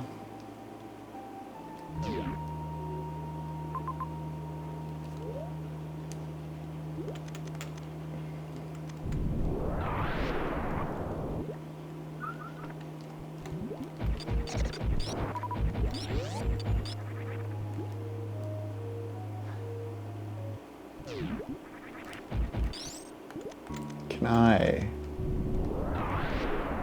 No, I can't. Okay.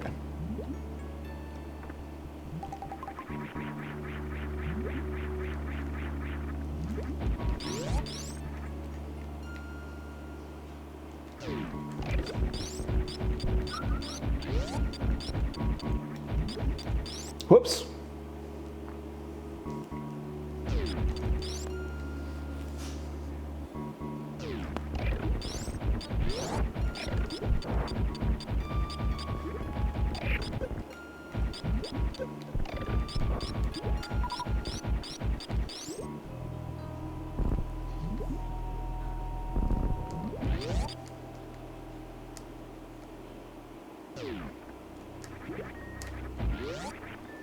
I was like, why am I taking forever to get back this way? Right, because I wanted to do the thing with the morph ball because I didn't want to hop over the dudes, but I should have just hopped over the dudes.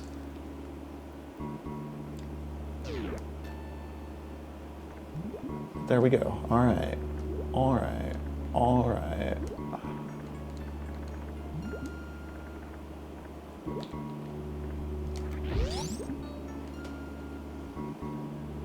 Ah, it's just a missile refill station. Okay. 185, so 7 tanks left. I know at least 3 are off the top of my head. We might be going for more soon.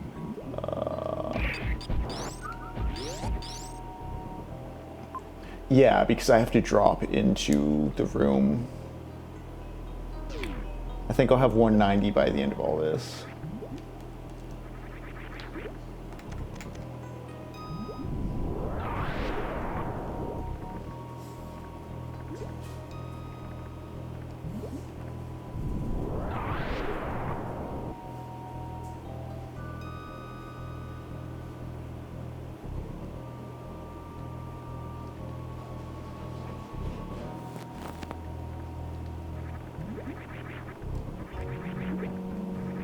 Yeah, this is all just for map.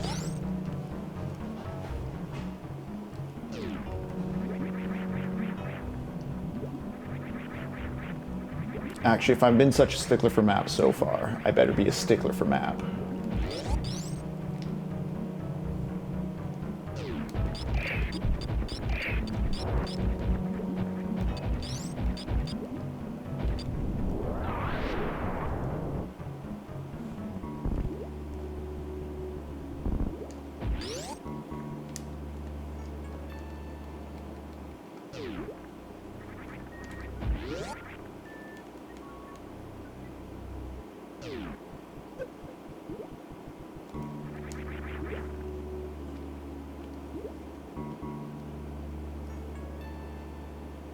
There we go.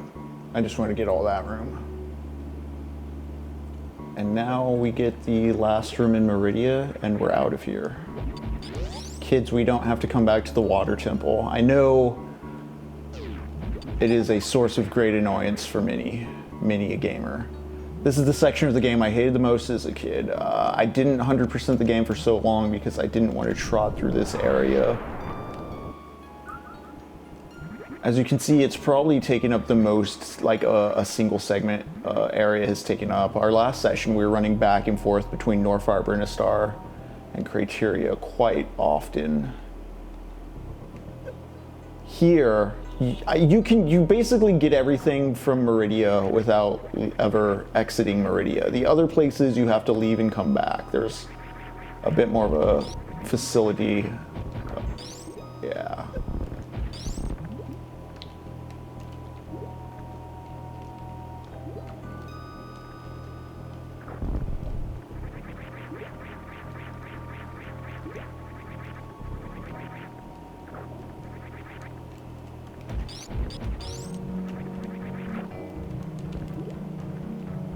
Damn, okay.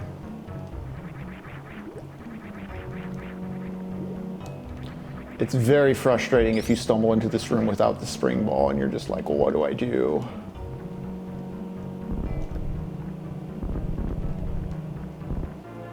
Last reserve tank. I don't think I've used them this run at all, but the reserve tanks, if you run out of health, refill you. I have 4 of them, so that's 400 extra points of health.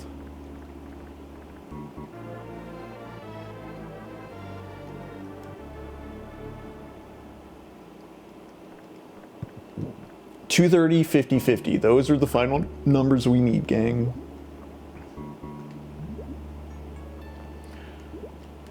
We are now done with Meridia. I think I've licked all the corners.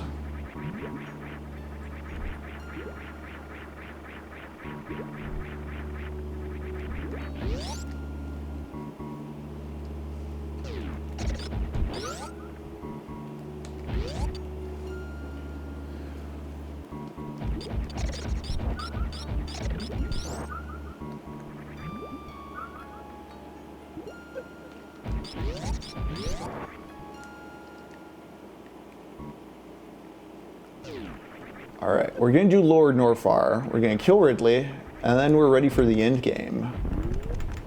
Before we do the Lord Norfar, though, we're going to do one quick backtrack.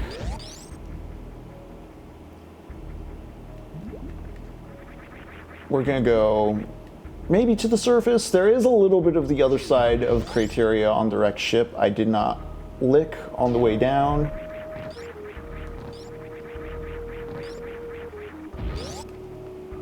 there are 2 missile tanks way back at the start of the game. I'm just barely getting access to now.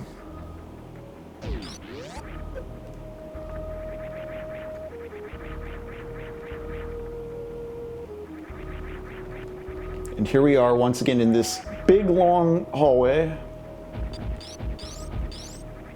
Again, when you first start the game and you come down this passage, you have no way of getting back up. You don't have the high jump, you don't have the space jump. You may not know how to wall jump, you don't have the ice beam. It really feels like you're consigning yourself to being stuck in the cave for some time until you figure out what you're doing. So when you come back late in the game and you're able to just fly up it, you feel like a creature of the planet.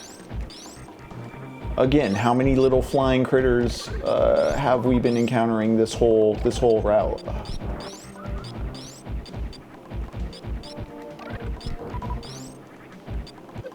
Interesting contrast to the space pirates we barely encounter but always seem weaponized and ready.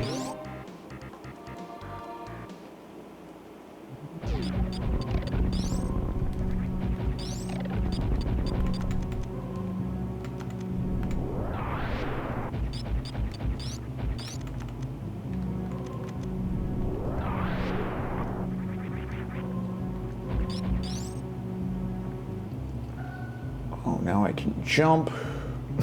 It's such a high jump, too.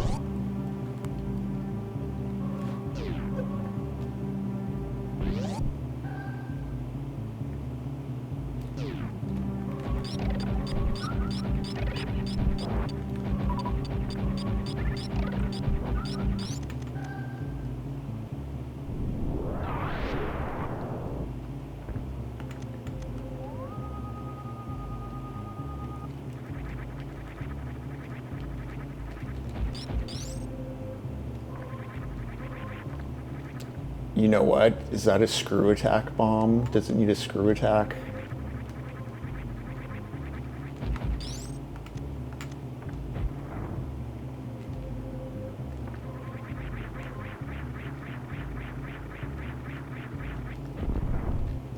Okay, I may not be able to do this yet. Damn.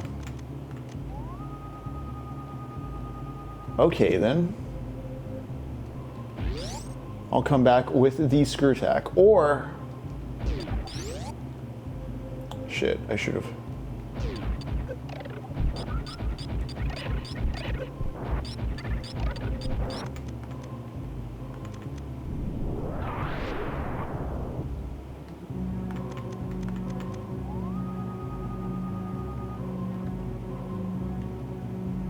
Okay. I think last time I screw attacked through this, but yeah.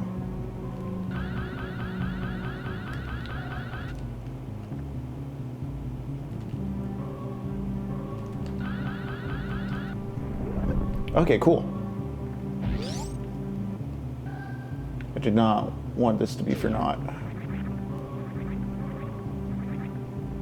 It's just, there's just invisible platforms there.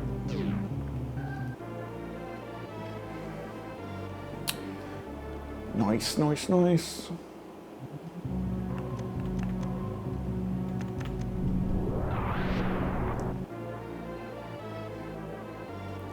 Nice, nice, nice. Thank you for lying. And that is it over here. Okay. Gang, we're going to Lava Land.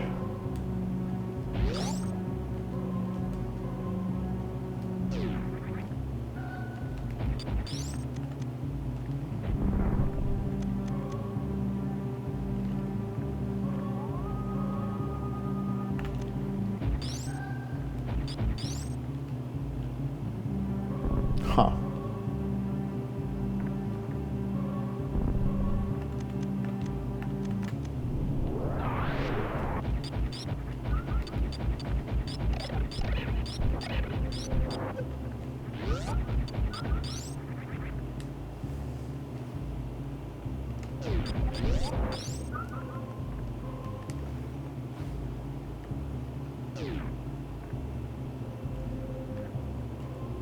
Let's go get that corner real quick. And then I'm going to refill my stuff. We'll see what's left. And then we might take a quick break before we descend to the final leg of this run.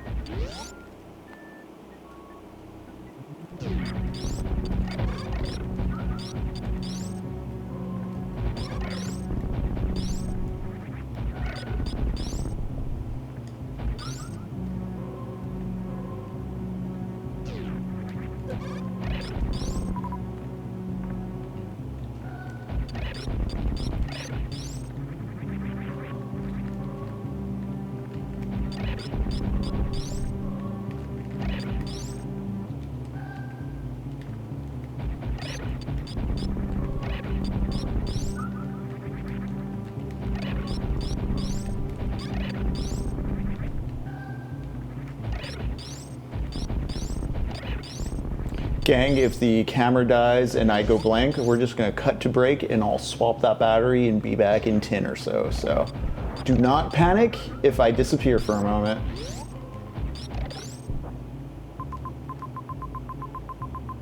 But I really want to get those two corners over there as well.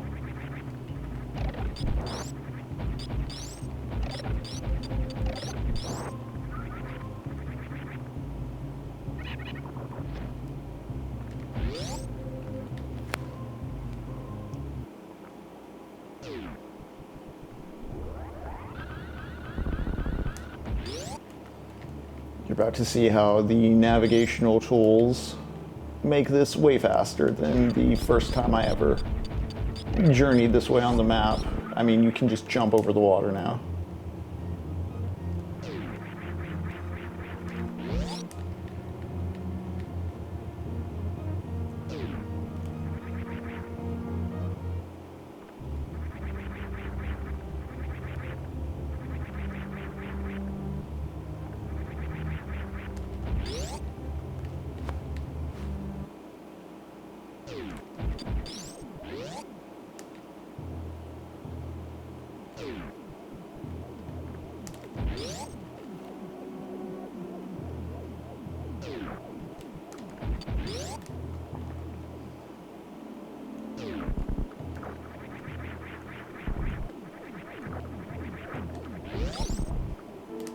See, even when you're not using it to infinite jump, you can use it to slip through things in ways you weren't able to before. It's useful not just for, you know, bottomless pits, but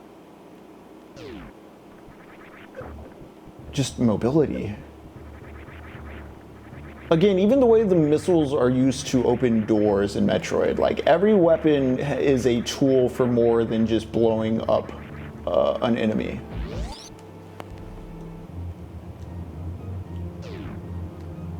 And the game wants you to think of that.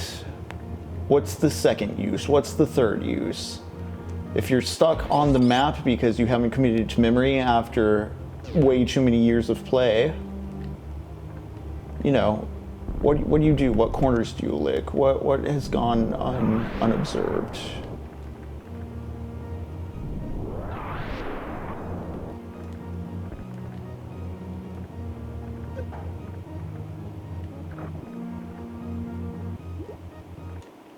I think I can just jump up here, honestly, and get this. Yeah. Like so, and like so, but there's actually no items here. Okay. My question is, I think is...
Alright gang, welcome back to TECHNOPOVERTY. We are playing Super Metroid. I'm about to descend into Norfair and finish the game, as it were. Although, I'm a little worried. I think I should have 205 missiles right now. I think there are 4 missile tanks. I'm missing 6. I can think of 5-ish. I guess we'll see. Really quick, I'm gonna go to the wrecked ship once again, just because I wanna see if there's a piece of the map I filled in there. If not, it might be solving my missile tank conundrum.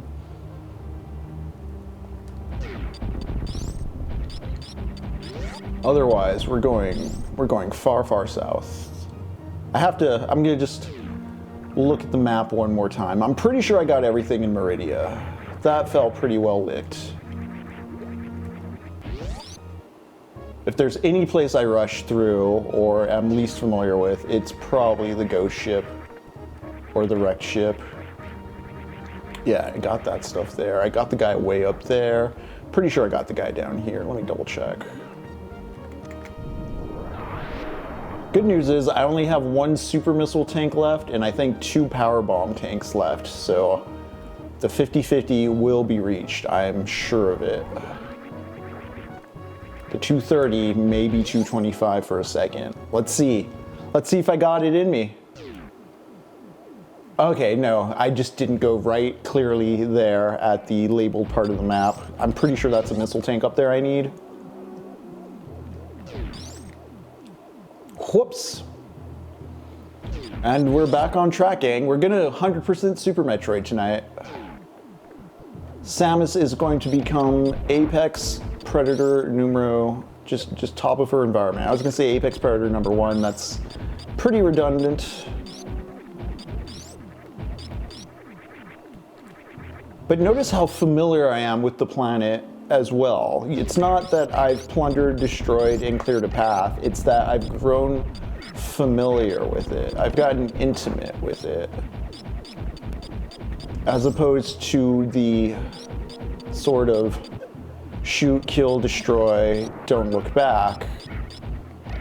I've sort of grown into this place like a fungus or a rodent who now has found home on this planet. I know how to crawl around in it. That's right, L-Man. Woo.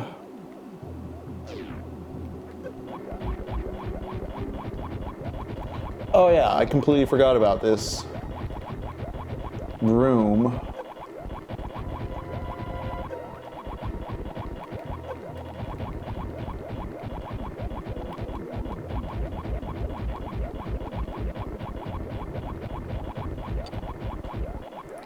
Oh yeah, no doubts.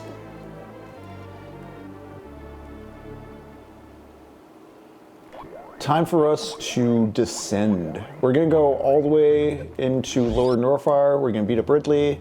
We're gonna get the last of the collectibles. We're going to see, I think it's the last instance of this, where the game just lies about there not being anything there. Although, I'm starting to suspect there might be some consistency to the way it lies, in that the tanks that are like hidden in the walls, they're not just out in the open, they're like right behind a square tile of wall.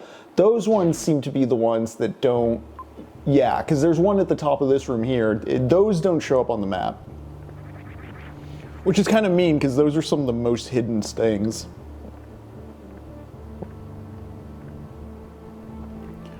Okay, if I do this right, I think I can just drop through to the floor. Yeah, there we go. Cool.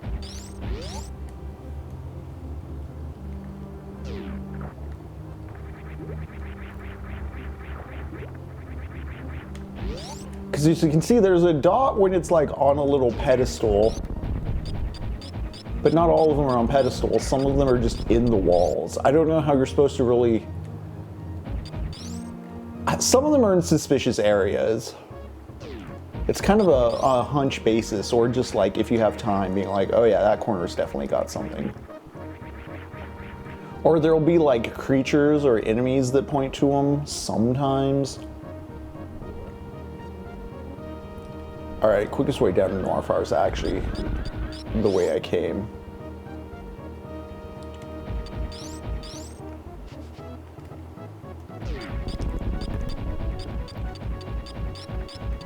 Again, there's 3 ways down there. Player's choice.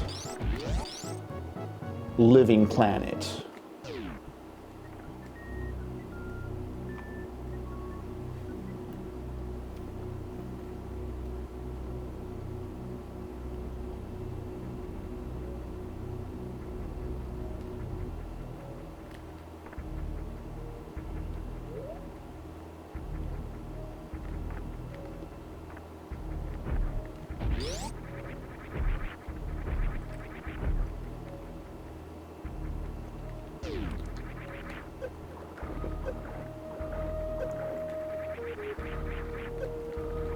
This is where the space jump really gets me, because in a hallway like this, look how much, first off, it's pulsating, it's alive, there's flowers.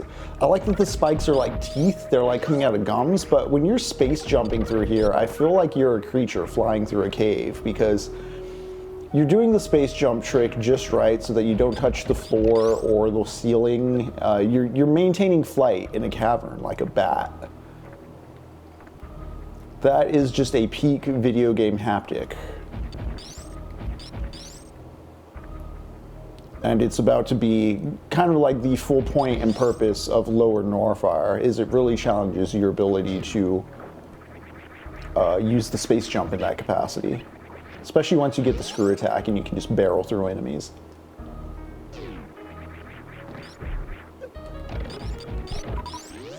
But see how much easier it is now to get through these halls, that the water doesn't slow me down and that I can infinite jump and just kind of flap my wings through it.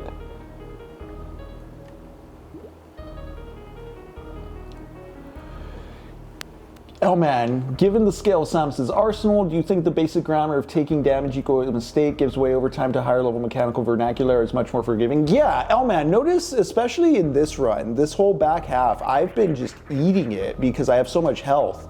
Like, exploring and just having the moves down gives you a sense of like damage you can take. And again, because like you can recover health so easily at different enemy spawn points, again, the whole ecosystem where you feel like you're able to exist like as like a subsistence predator. Yeah, it feels pretty forgiving after you get over the initial hump of the game, because at the beginning of the game you are very fragile, and if you aren't picking items up, you also are very fragile. There's a version of this run where you're not going for 100%, and you get to Ridley, and it's the most difficult shit in the world.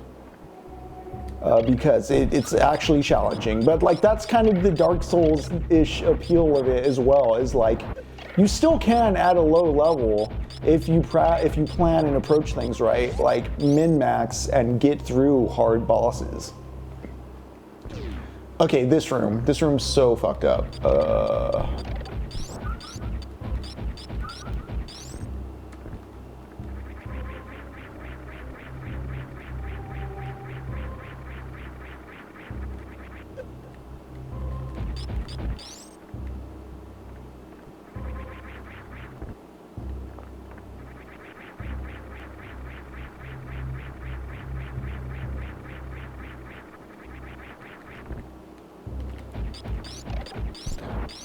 I'm mainly clearing out the enemies so I don't accidentally get hit again, because that's the annoying part.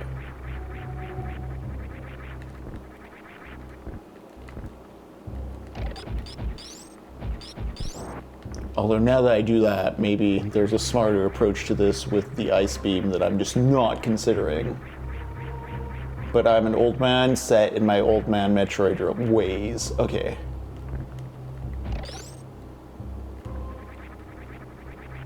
There we go. Okay. That boy right there. Again, not on the map. Complete lie. This one I remember because it took me forever. It was like the last one I remember finding. Because look at the room it's in. If you don't have the screw jump and you come here as intended the first time after getting the power bomb, you just fall. And you don't see anything on the map, so you're like, okay, whatever. Yeah, oh man, I like what you're saying about growing intimacy in like a conversation with a person. That's a really excellent way of putting it. All right, so we need 4 more missile tanks, 1 more super missile tank, 2 more power bomb tanks. I think all of that is down there with our big bad boy. So let's see how we do. We're getting to the source, dude. We're getting to the source. And I believe my map is pretty much completed. Got all the tanks. Oh, didn't want to do that. I accidentally set to manual. If you set to manual, it doesn't automatically refill. You have to activate it.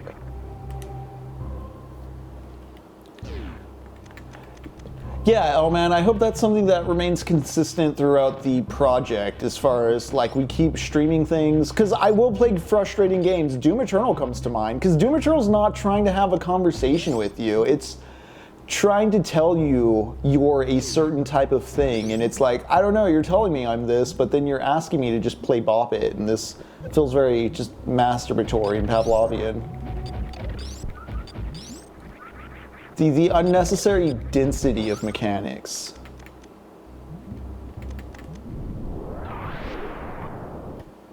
As compared to, as I was saying, there's a low-level version of Metroid where you run it without getting 100% of the items, and you have to be much more artful at dodging and attacking and using those angled opportunities.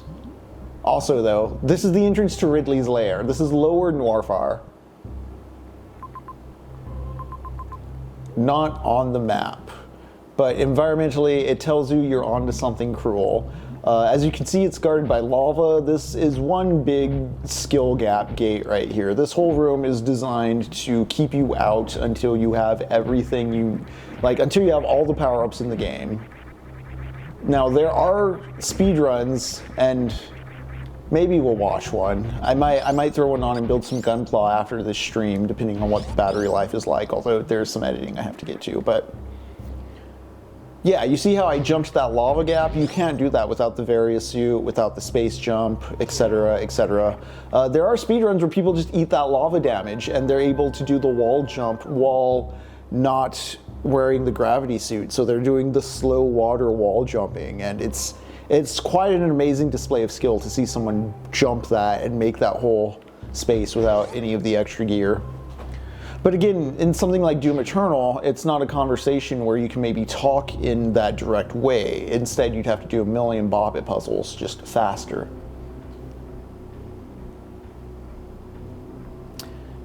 Banger music. I'm gonna try something. I'm gonna try a glitch sequence break thing. It's just gonna give me the screw attack early.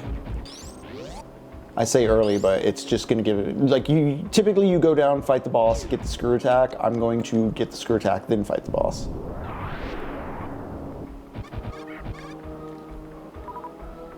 I think I can do that if I do this.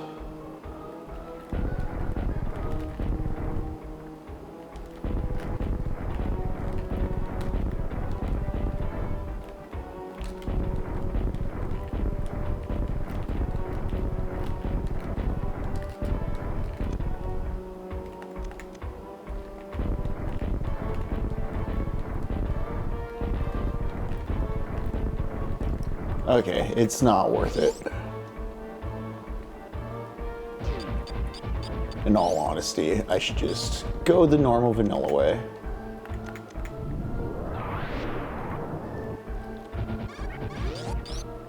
When I get screw attack, it's so over for those pirates. All right, let's go.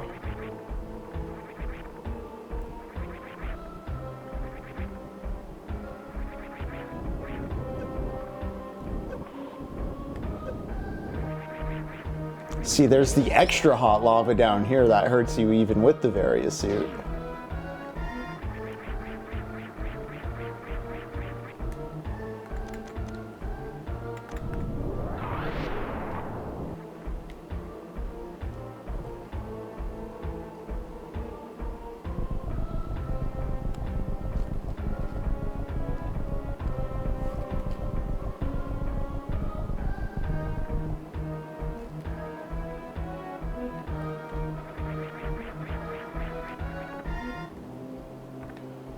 All right, one of the most potentially annoying missile tanks is coming up.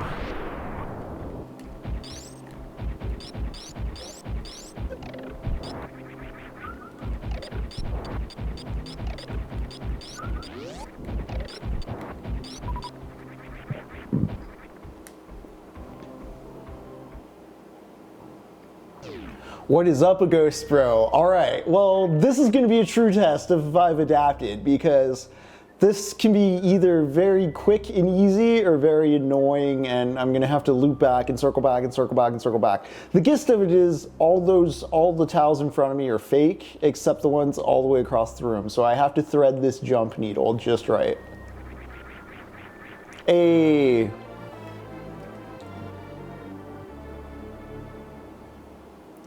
Adapted indeed. Let's go. Yeah, we're right at the end of Super Metroid. It looks like I'm on track to have 100%. We're gonna save that Metroid. We're gonna kill them pirates. Samus will be victorious. This doinker is grabbing and throwing super missiles at me, but I'm so roided up on power. 200 missiles, like, I'm sorry, dude. Oh, he dodges them. Okay.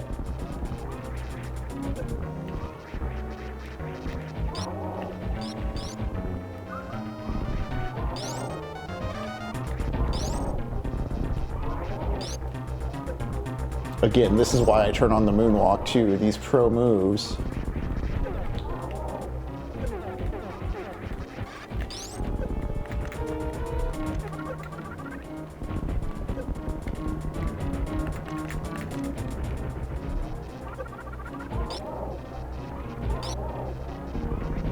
There we go. Thank you for haunting. All right, we'll be right back for that guy. Here's the power up. And that's all the suit upgrades. The screw attack just gives us this. Now you can't touch Samus while that's happening. It's just kind of the annihilation wave. It's interesting because I've actually never really thought about it this way, but in the same way enemies instantly hurt you when you touch them, you know, up until this point in the game, you have to shoot enemies. Like, if they bump into you, you're the one that gets hurt. This finally gives you the inverse of that. This makes Samus like something not to touch. It's kind of an interesting closing of the circle as far as the whole predation adaptation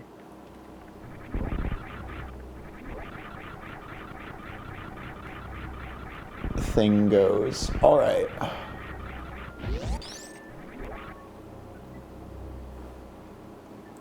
What's over here? Energy refill. Let's go.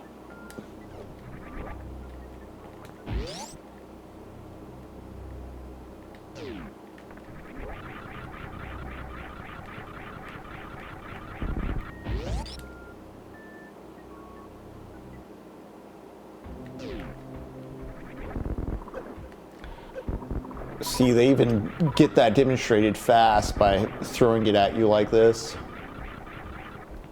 Hey, look. See, wasn't that big a skip.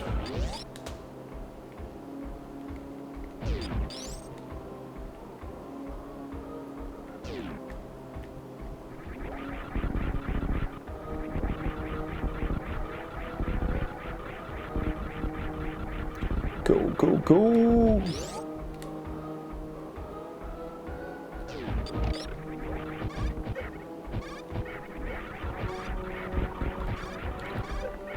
See, it's interesting too because these guys weren't they were invulnerable to all other forms of things.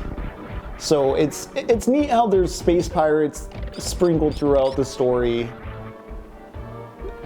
that are evolving alongside Samus. Like, they clearly have some kind of tech investment going on where they're gaining something out of all this. But Samus is just better at it. Samus is a better listener, a better observer, a better adapter. You, as the player, are the one who's, ever changing. To kind of tie it into Ghost in the Shell, which we watched on the Discord this weekend, the Major is always moving forward.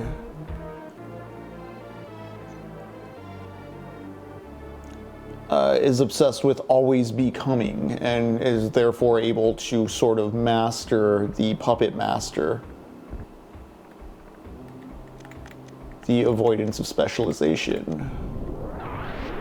Specialization being something that, over-specialization being a dead end in the thematic point of Ghost in the Shell.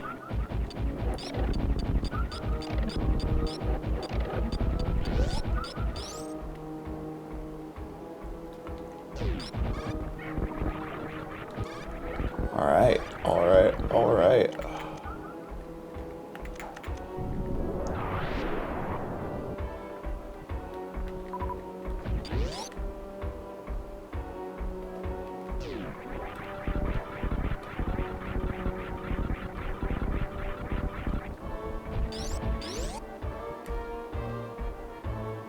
Boom, boom, boom, boom, boom, boom.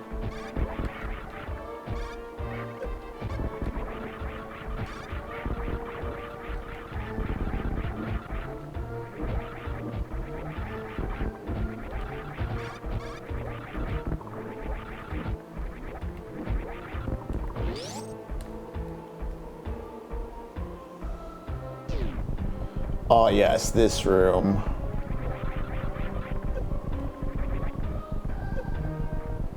This big lava room.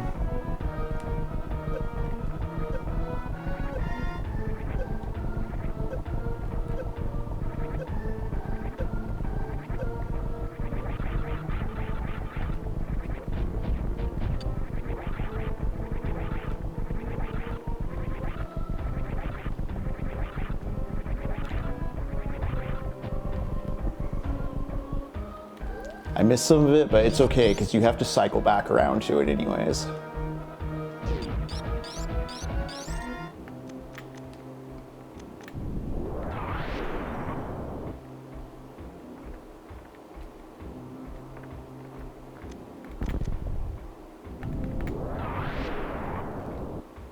Okay, I think these things are only, yeah, I can only screw attack them. The strongest stuff is down here.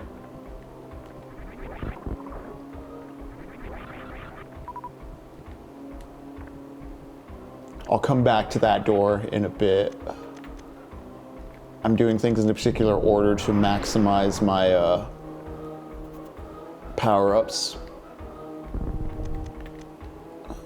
The tanks. I'm gonna kind of go spelunking for a moment, grab a particular power bomb pickup, and then work kind of backwards from there to get the last of the stuff before the Ridley fight.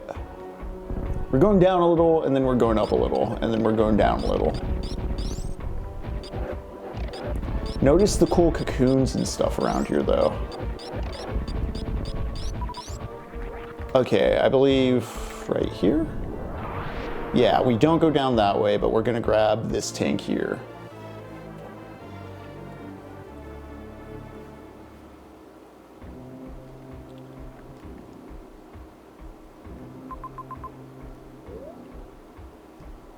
Okay, before going down to Ridley, we're gonna do a little bit of backtracking. We're gonna open up a shortcut to the top and also just collect the last of the power-ups. Basically, there is one E-tank behind Ridley. All other items in the game you should have before that fight, if you're going for 100%.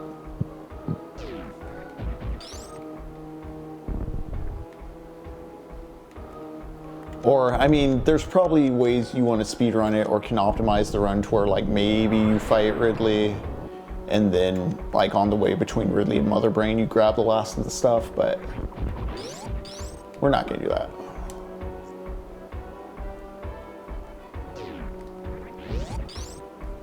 We're taking kind of the casual way around, honestly.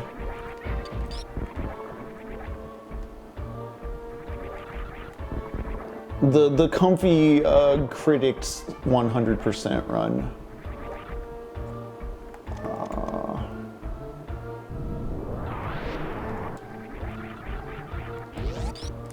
Yeah, this way.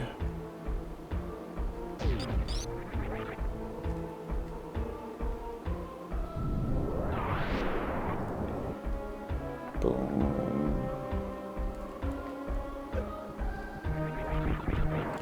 Yeah, oh man, see how even early on in the game, knowing what the game had in store, I've been just kind of eating spikes from the start. None of the spike traps have like intimidated me into being like, well, time to come back later.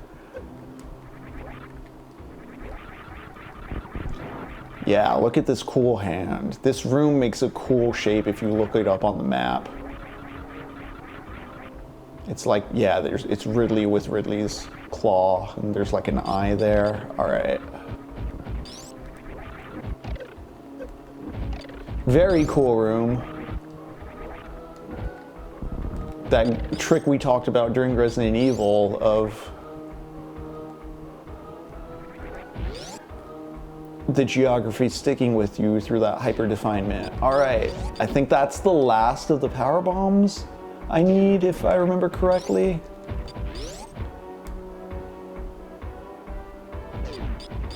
And to get there, we're gonna have to go north. Do I go north from here, or is it later up?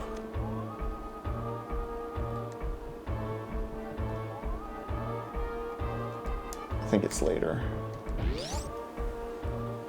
You have to like circle around and drop in from above on those guys.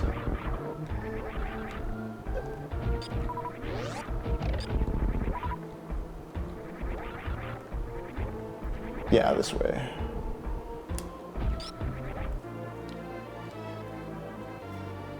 Almost got all the missiles. What is this? What is this? 223. Okay, I think I need one more missile tank then.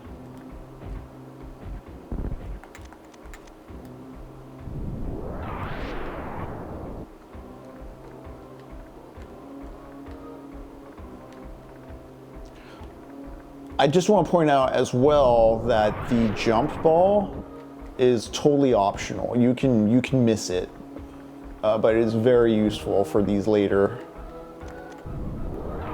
area explorations.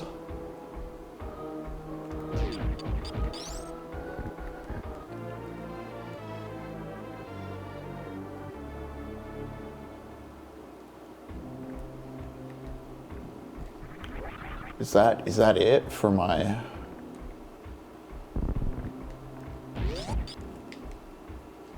counts? I'm not sure.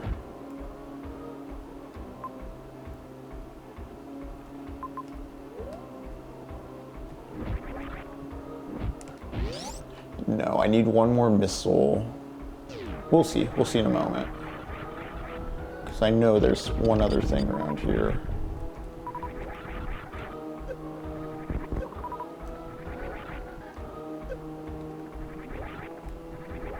Actually not the hardest to farm missiles in these rooms, especially now that I have the screw attack.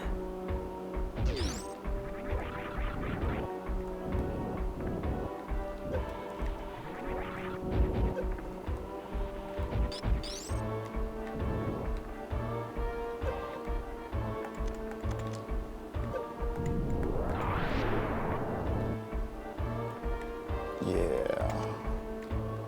I think that's all the missiles, right? If I hit 228, that means yes. And if so, I think that's everything but the last E-tank, as I was saying. Let me grind for some refills, and I think we're there.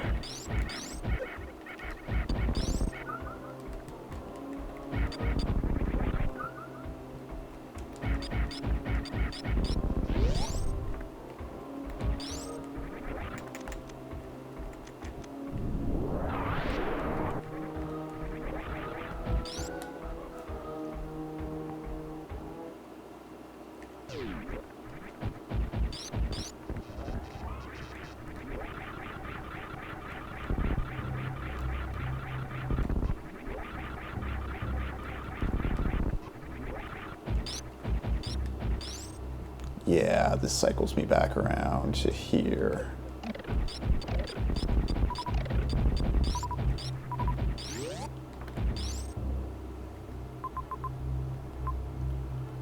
All right, back down we go.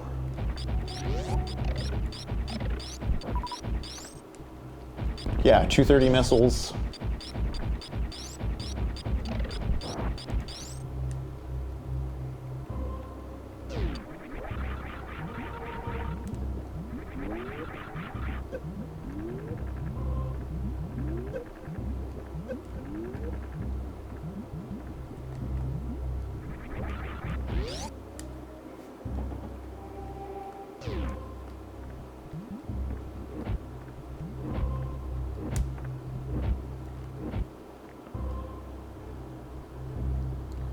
Yeah, oh man, strong agree there. But also, in all honesty, actually, yeah, this shit doesn't hurt, so I can just backtrack through here. Nice! Apex Predator, again. I've honestly never come back this way. I didn't realize you could get this powerful. Like, what a display. I'm just, you know, swimming in it, honestly. Also, man, at least in the first game, I always kind of ran with this sort of notion that, like, Ridley's the body, Mother Brain's the brain, as far as, like, they're two halves of the same individual or entity running the operation. Id, ego, superego, some shit like that going on with Kraid, you know?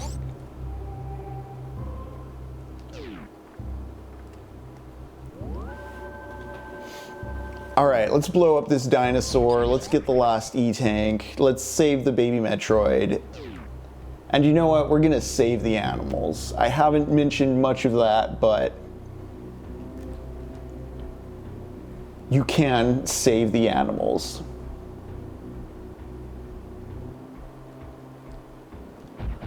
Well, 3256, we are wrapping up Super Metroid here is basically it. I was sweeping through the water area. I'm now in the lethal lava land. Talking a lot about Parable of the Sower and the ways it's dystopic but not post-apocalyptic, in the way it maybe doesn't have the best functioning society in its fiction, but there's still a president, which I find interesting. I brought this up earlier while reading excerpts from it, but even if something's like made into law, like workers, corporations can lie to workers, and the state of mass media and information is so poor that workers may not know what their rights are. I find that aspect very interesting. Earlier, I talked about this a bit last session, Lauren gets a radio where she gets a heads up about a storm coming in, and so moves off the coast and onto the interstate. with her group, but she tells other people about this incoming disaster and that people need to move off the road, and no one listens to her. So, you know, the state of broadcast is some people don't even comprehend what it is. At the beginning of the novel, I mean, the last TV in the neighborhood was being taken offline, so nobody even had television anymore.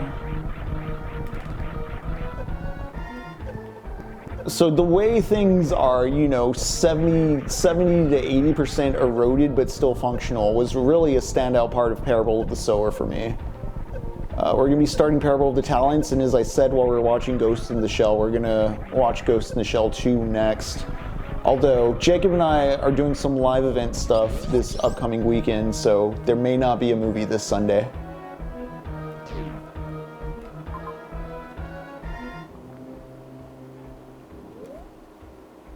RIP TV, oh no.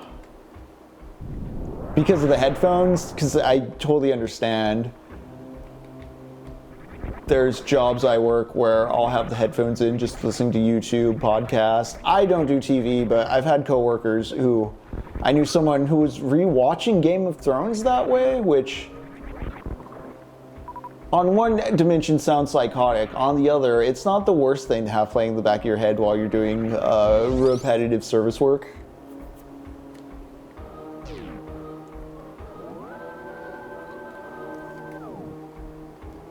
Another just aspect of contemporary techno-poverty. Not just do people watch the shows, but in what context are they watching the shows?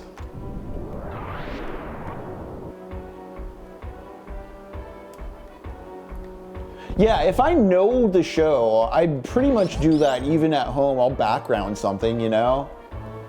Last time I'll do that with Venture Bros every now and then.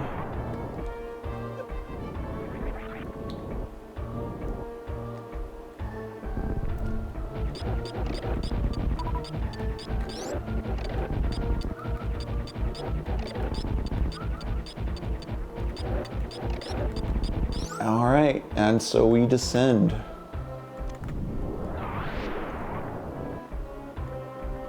Into the deepest layer of planet Zebes.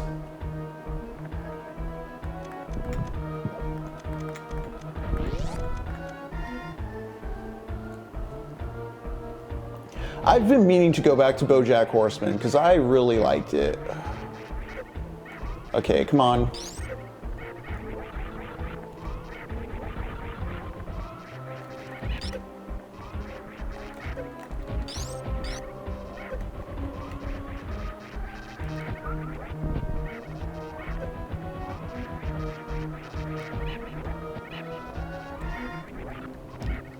So these are like the ultimate pirates. There's two of them right before Ridley. As you can see, they're impervious to charge attacks. They like to do MMA moves. You have to wait for them to be vulnerable. I like when, so when they do that flying kick and turn yellow, you can hit them in their yellow state. I like to screw attack into them as they try to dive kick you. It's just a really fun Street Fighter-like counter. Although I'm messing it up right now. I should just shoot them when they're yellow.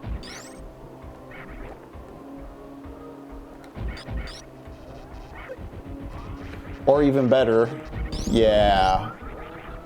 But that's one of the times the angle up is really fun to use, or if you're really good at doing the screw attack timing, getting them.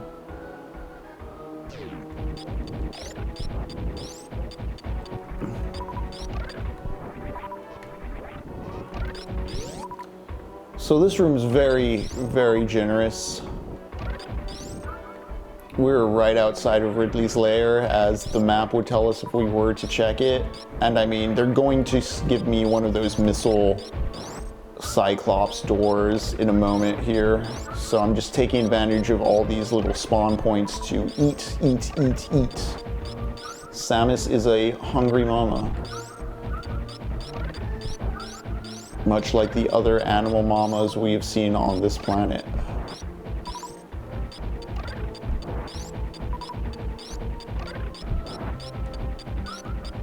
Yeah, we're getting there, Elman. I'm gonna do some farming, so this may be repetitive for a second, but this also gives me assurance that we are where I need to, that I am where I need to be with the item counts.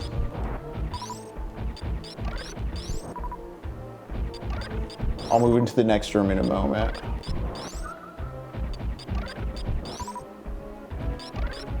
But yeah, I'm a super pumped up, roided out Samus. Again, maximum power. This is not a minimalist run.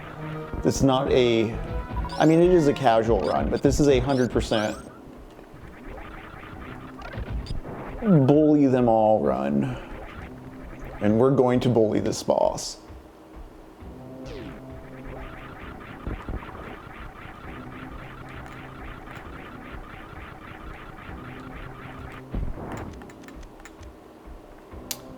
I was honestly expecting maybe another spawn thing in here. Oh well. Oh.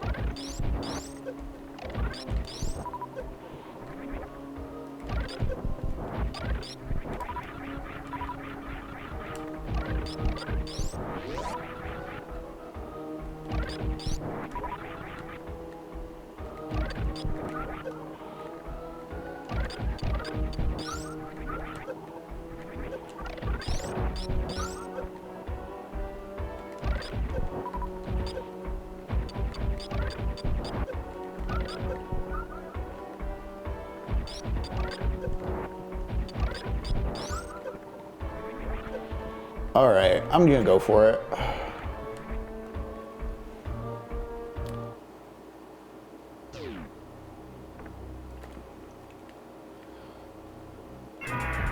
Also, 3-2, I like farming too, but I do want to point out one of the reasons I love this game and what feels so natural about it is how much I haven't had to like go out of the way. There's been like 2 or 3 kind of trick tanks that required real precise movement, but there's nothing where it's like run around the map 20 times to unlock a door, go 3 miles off to the east, away from any player-centered objective. It so seamlessly waves so much of the optional items into the planet, like not even on the quote-unquote main path, because as we've talked about before, there's multiple ways you can approach what can be argued as the main path.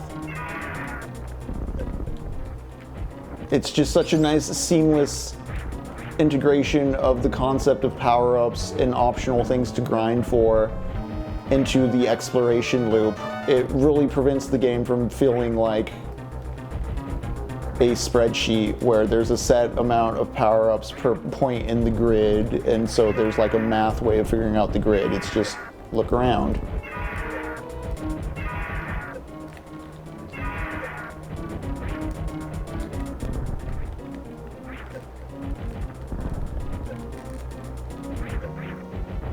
I'm like, should I go easier on my missiles? No, I have 149 more. Got him.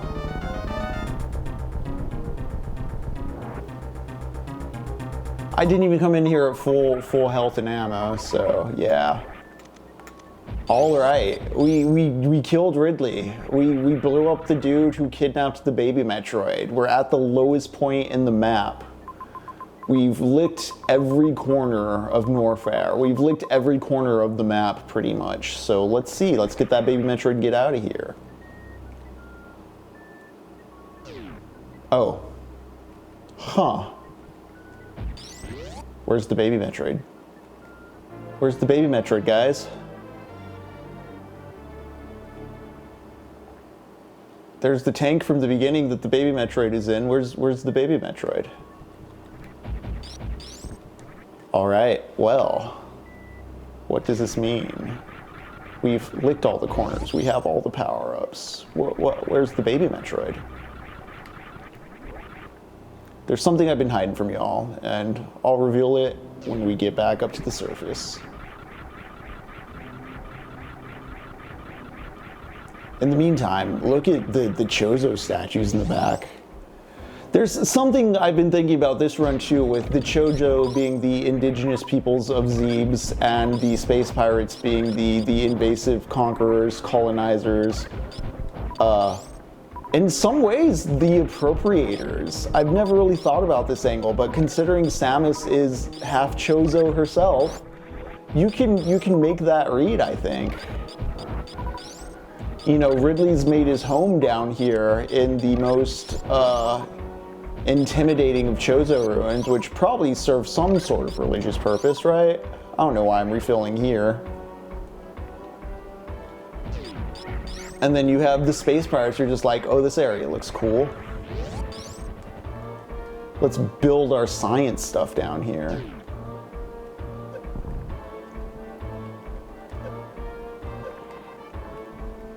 And they have some offensively interesting weapons, but clearly they're not as effective as Samus at navigation. Also, jump ball, so good here. If you don't have it, this reclimb can be a pain.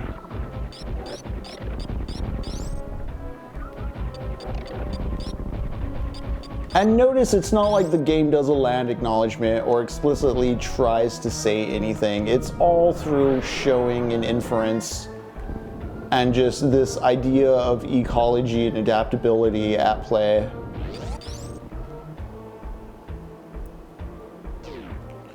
Just another reason the organic nature of this game is so good, or why this game feels so much more organic to me than other Metroid games, other Metroidvanias.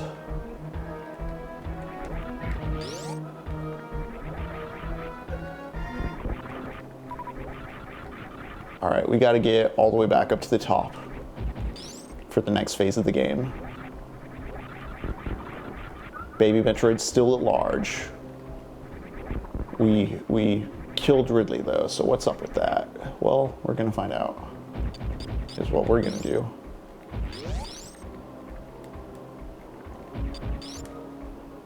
You notice too, like right there, that little ledge, like that's there to accommodate if you're speedrunning. There's ways it's still nice to if players come around to something through the other way. Or if you somehow make it through the gate. I know there's some way to get to the other side of power bomb gates and kind of just blast through them. Like I was trying right before the screw attack, but as I demonstrated, it wasn't a significant enough skip to where I've internalized how to do the trick fully.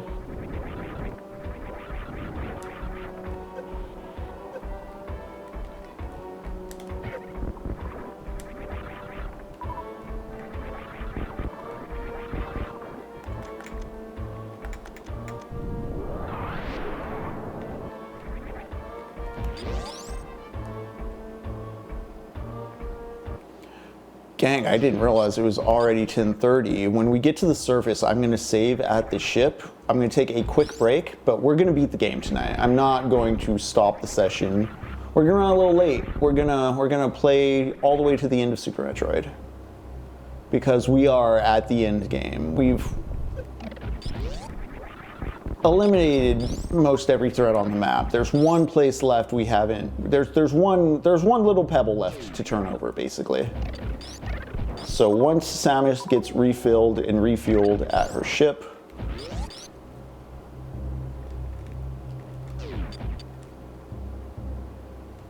we'll get to the core of the matter.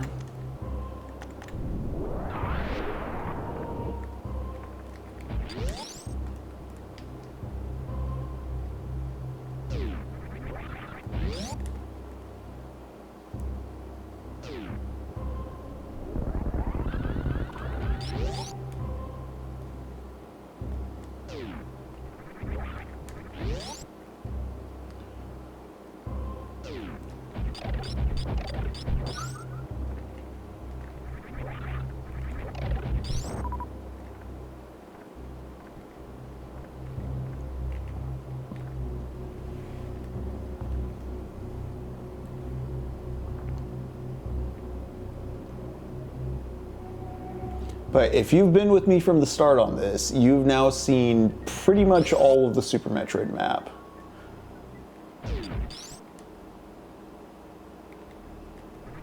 Congratulations, you've licked every corner of a classic with me. I hope I've gleaned some information on why this game is as well liked and revered as it is. In discussing it, I've only found more to love. despite having played it for decades. It's like a good book in that way.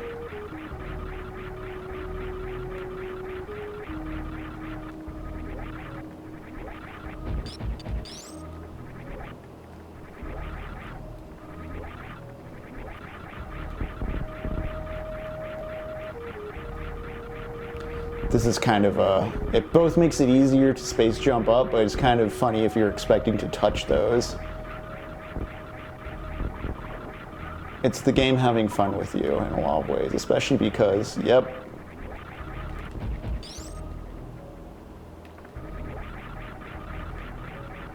Still gotta shoot those out.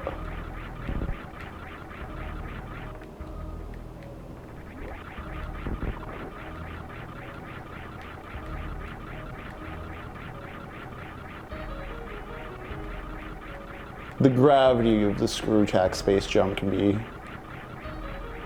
a bit tricky to time sometimes as well.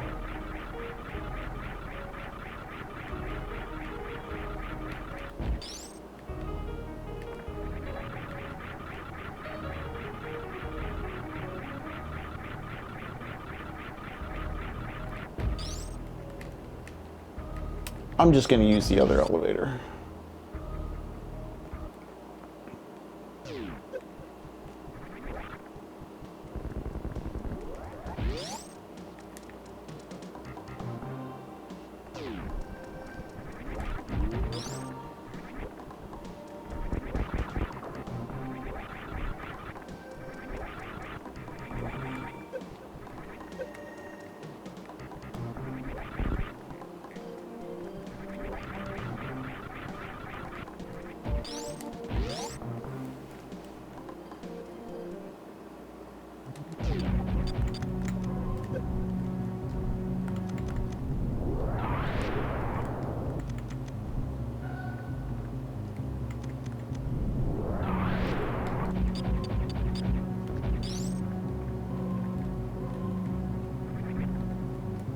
Here we go.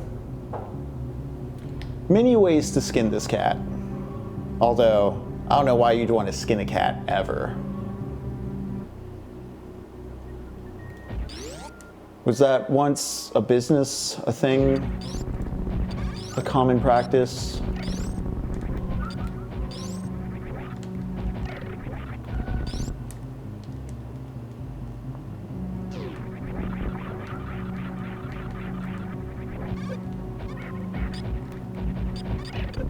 Remember how cautious I had to be the first time I came through this hallway.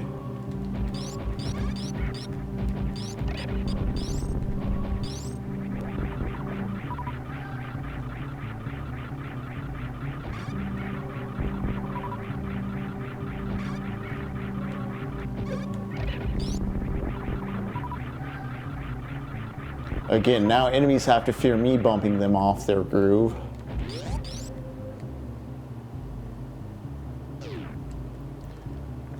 How do you add skin to the cat? Do you just sew it on?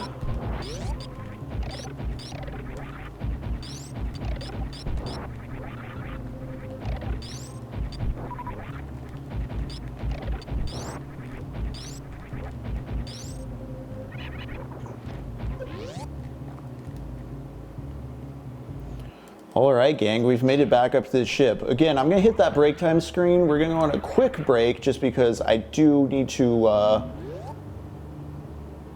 use the facilities. But yeah, 230, 50, 50, all tanks. We have reached 100% on Super Metroid, and we're about to dive into the final region, which I've intentionally not gone and explored just because it's quite theatrical how it opens up if you wait until the end, which I did. It also is going to permit me to just talk about some stuff I've been withholding talking about because I kind of wanted to save it for this particular moment. So yeah, we're going to take a quick break. It's 10:40. I'll be back at about 10:46. See you soon. Hi, welcome back to TECHNOPOVERTY. Henry here. Barney came back over and give her a few pets as we get on here to the end of Super Metroid. Barney, we have all the power-ups, but we can't find the baby. Where's the baby Metroid? Oh. Well, I, Samus, have conquered the planet. Now let's shepherd it. To fulfill my apex predator motherly duties, I must now purge the last of the bad things from this planet.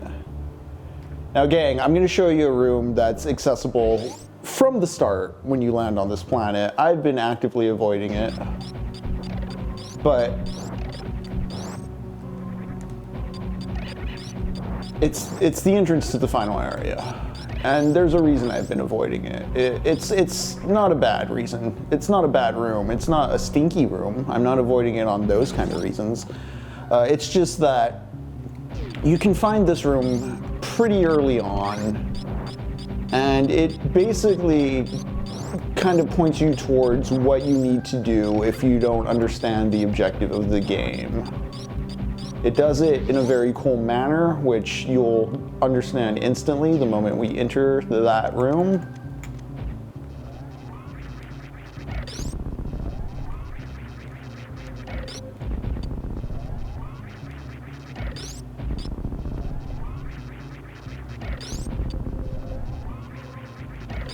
Notice I can just shoot through those guys now. I used to need missiles for it. So if you notice on the map here, it's blank. I've gotten all the items, I've licked all the corners on the map, and yet this one missile door here, what's this? Where's this lead? What? This is a metal hallway, clearly not a natural structure, no enemies in it. What is this? Ho!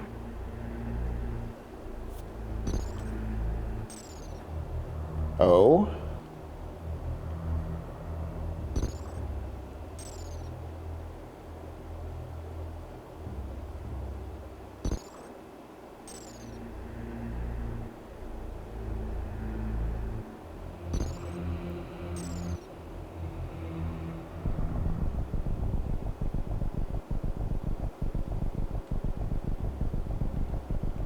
So those four bosses, you know, if you enter this room and you haven't killed any of them, their eyes remain glowing, and as you eliminate each one, the statue breaks.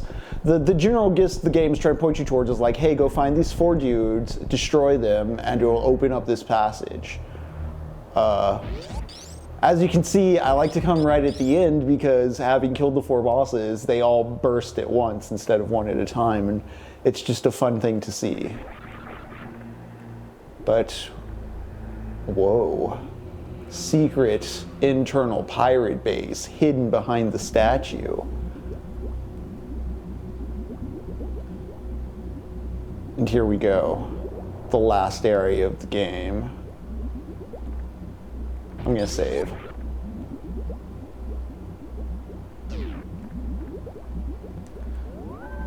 So Ridley's dead, all other baddies blown up, what's left? I killed Mother Brain. We saw the shattered Mother Brain tank on entrance to the planet.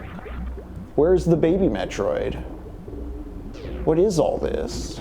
Who's in charge? Oh shit, real Metroids. Like, that's not a Motroid. I have to missile it. I'm gonna try to super missile the next one. Without a word, just a whole huge amount of storytelling is going on right now. And it's all very good storytelling. This is not the first nor the last time I will say it, but a lot of classic Resident Evil feels right out of something like this. In fact, Resident Evil feels more like a 3D Metroid than some of the 3D Metroids.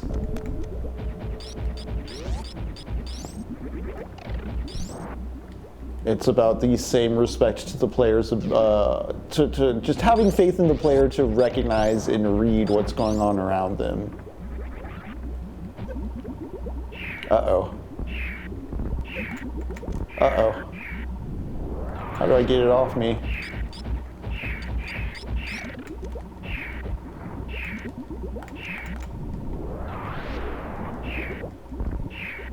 I really don't know or remember how to get it off me. Okay. There we go. Dang.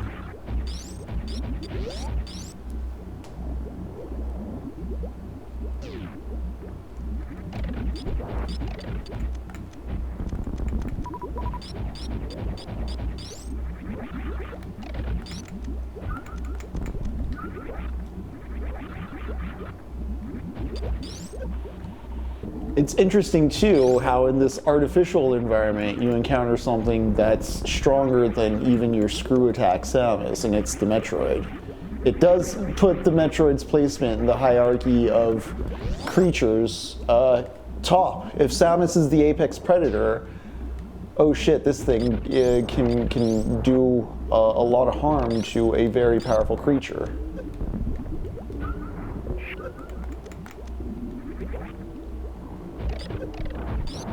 I did not Captain Quasar. King of the Monsters 2, is that? What is that?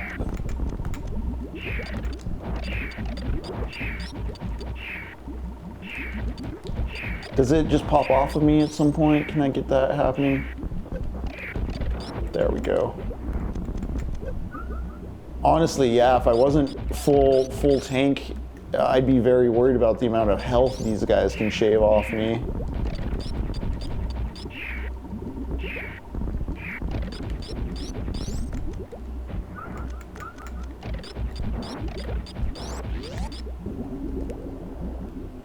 Side-scrolling beat 'em up with kaijus? Nope, never played it. Oh shit, more impenetrable things. So they're breeding like super freaks down here apparently. Whatever remains of the space pirates, it's not Ridley. Can I even... No, screw attack doesn't even work on these things. Okay. Oh hey. Oh. How did that happen? Even the indigenous, like, creatures, okay. Everything's dust, damn.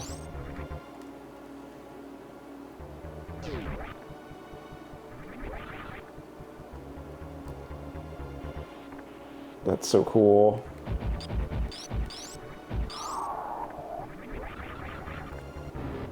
Oh shit. Oh shit. That's what's been doing that, eh? Okay. Oh.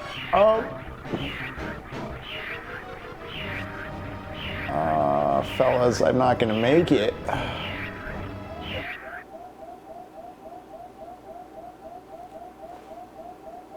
It's the Super Metroid. Oh? It's the baby. The baby spared me. Big baby. Come back, baby. But yeah, the Super Metroid, the one from the title screen, the little baby Metroid, it's grown into a big ol' thing. The space pirates have been feeding our Super Metroid.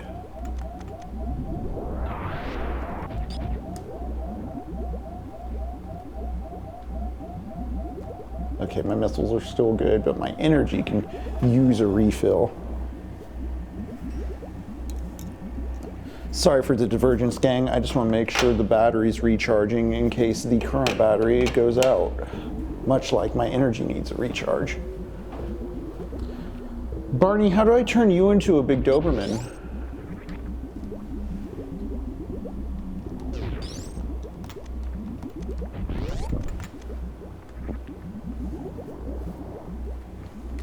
Well, better find my baby.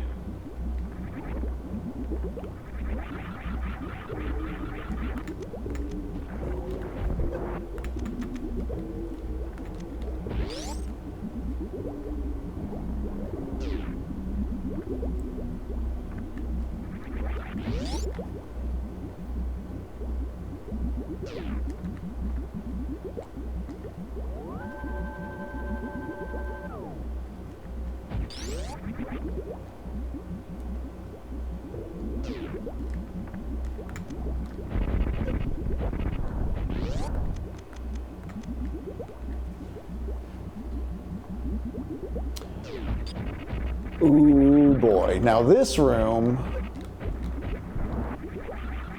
If you played the first Metroid, this is basically a prettier version of the room Mother Brain was in. The broken one full of fog that we first came in, like when you first land on the planet, the first room we go through, the one I was like, oh, there's the Mother Brain. Guess the old bitch is still alive. Let's kill her. We got a lot of missiles just for this.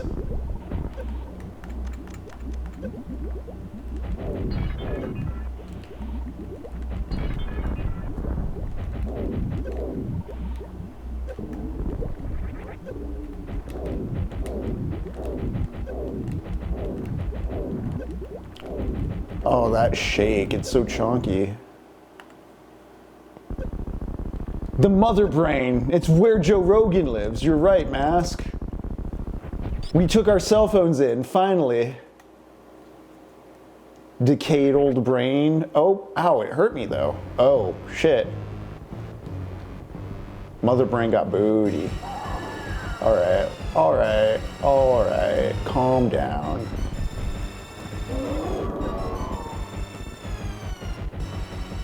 I'm gonna put a bunch of missiles in your skull. This is it, folks. The final boss of Super Metroid, the Mother Brainosaurus.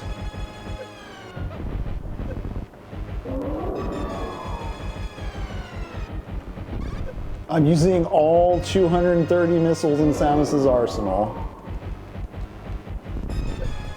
We got missiles like you wouldn't believe, folks. We got so many missiles. They're gonna love how many missiles we got. We got so many missiles.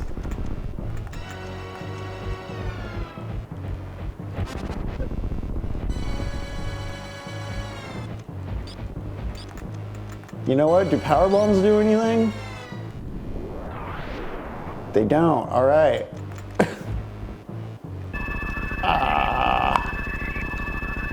Well then, if I'm all out of everything.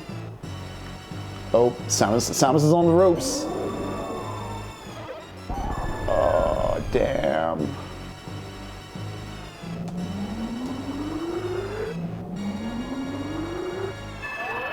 Baby.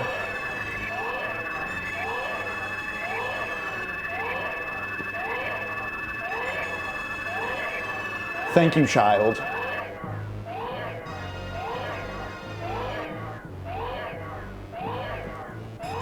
Don't talk to me or my son ever again.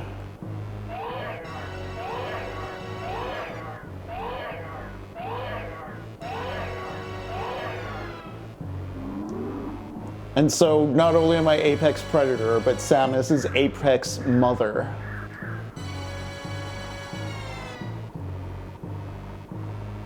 You know, both, so the Metroid's giving life back to Samus, but also think about how much my bountiful full arsenal is from meticulously looking through and caring for every corner of the planet and getting this huge bounty of missiles, health, etc. I'm a stronger creature for being a more observant and reciprocal creature to the environment. And that bitch just killed my child.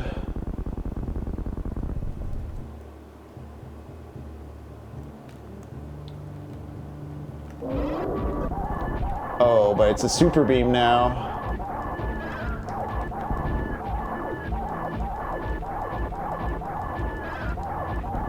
And not a word was said.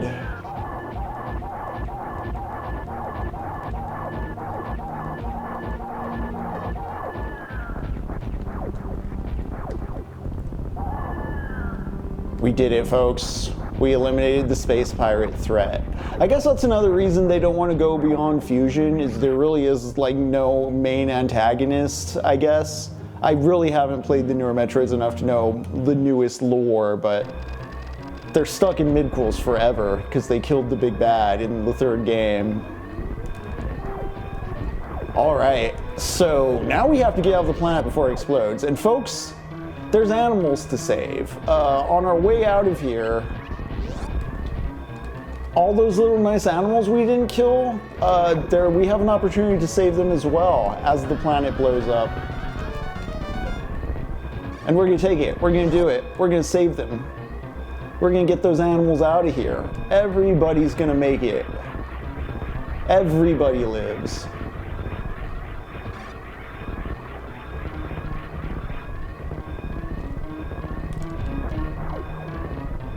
Also, if you notice, Samus has the Super Metroid super beams, so everything is easy to melt through.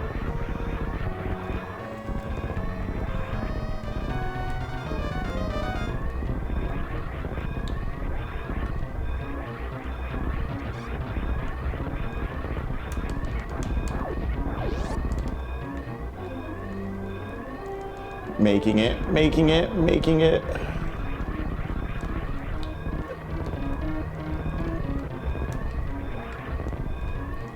Nothing fancy, nothing fancy, nothing fancy, nothing fancy. Just go, just go.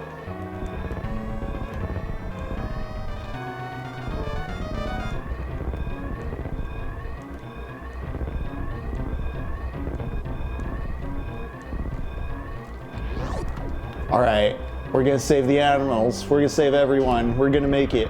Everybody's gonna survive, except the bad people. The bad people have been blown up. See, and it sucks in a way because the space pirates became so parasitic to the planet that they became integral to it. Is one way you can read this little final bit, but we can at least save what's good about the planet. The animals. Get out of here, guys. Go, go, go, go, go, go, go, go, go, go. It'll get out. As long as you break the wall, you're fine. All right, only got a minute left. We got this, gang. We got 100%. We got the animals. Samus is gonna make it. Yeah.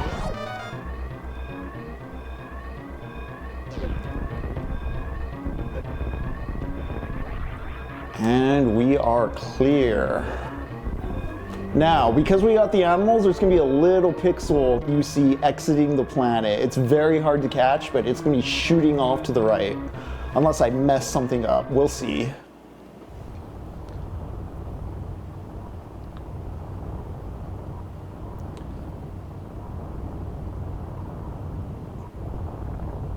Oh, oh, oh.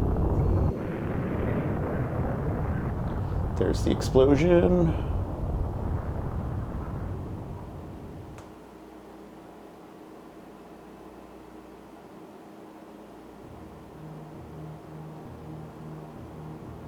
There's Samus, there's the animals.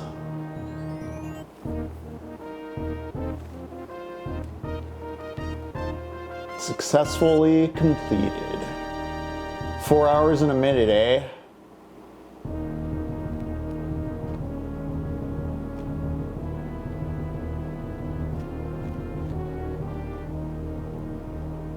Well, chat, this has been Super Metroid. Thank you for tuning in to TECHNOPOVERTY. We've been talking about Parable of the Sower. Enjoy the fanfare. We're going to start on Parable of the Talents. We're going to get back to Death Stranding 2.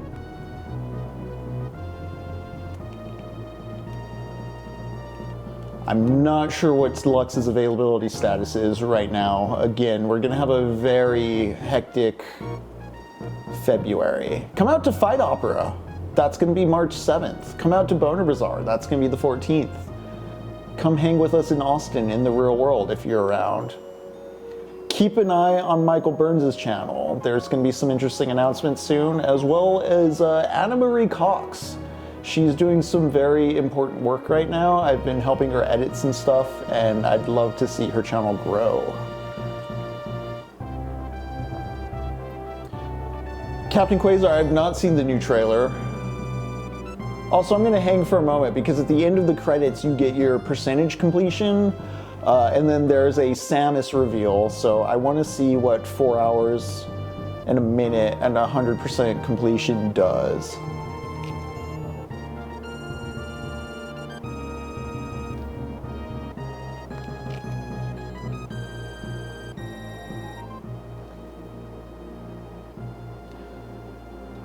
No, she's on YouTube. YouTube and Blue Sky.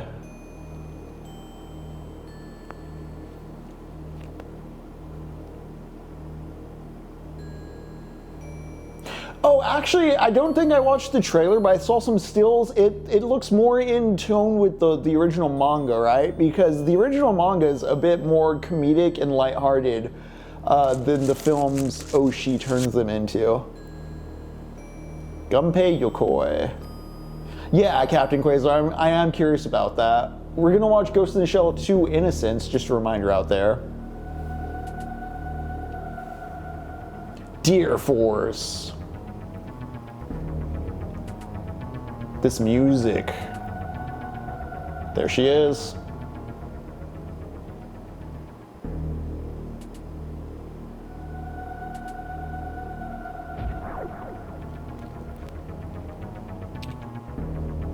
You were a woman the whole time, dork. Excellent.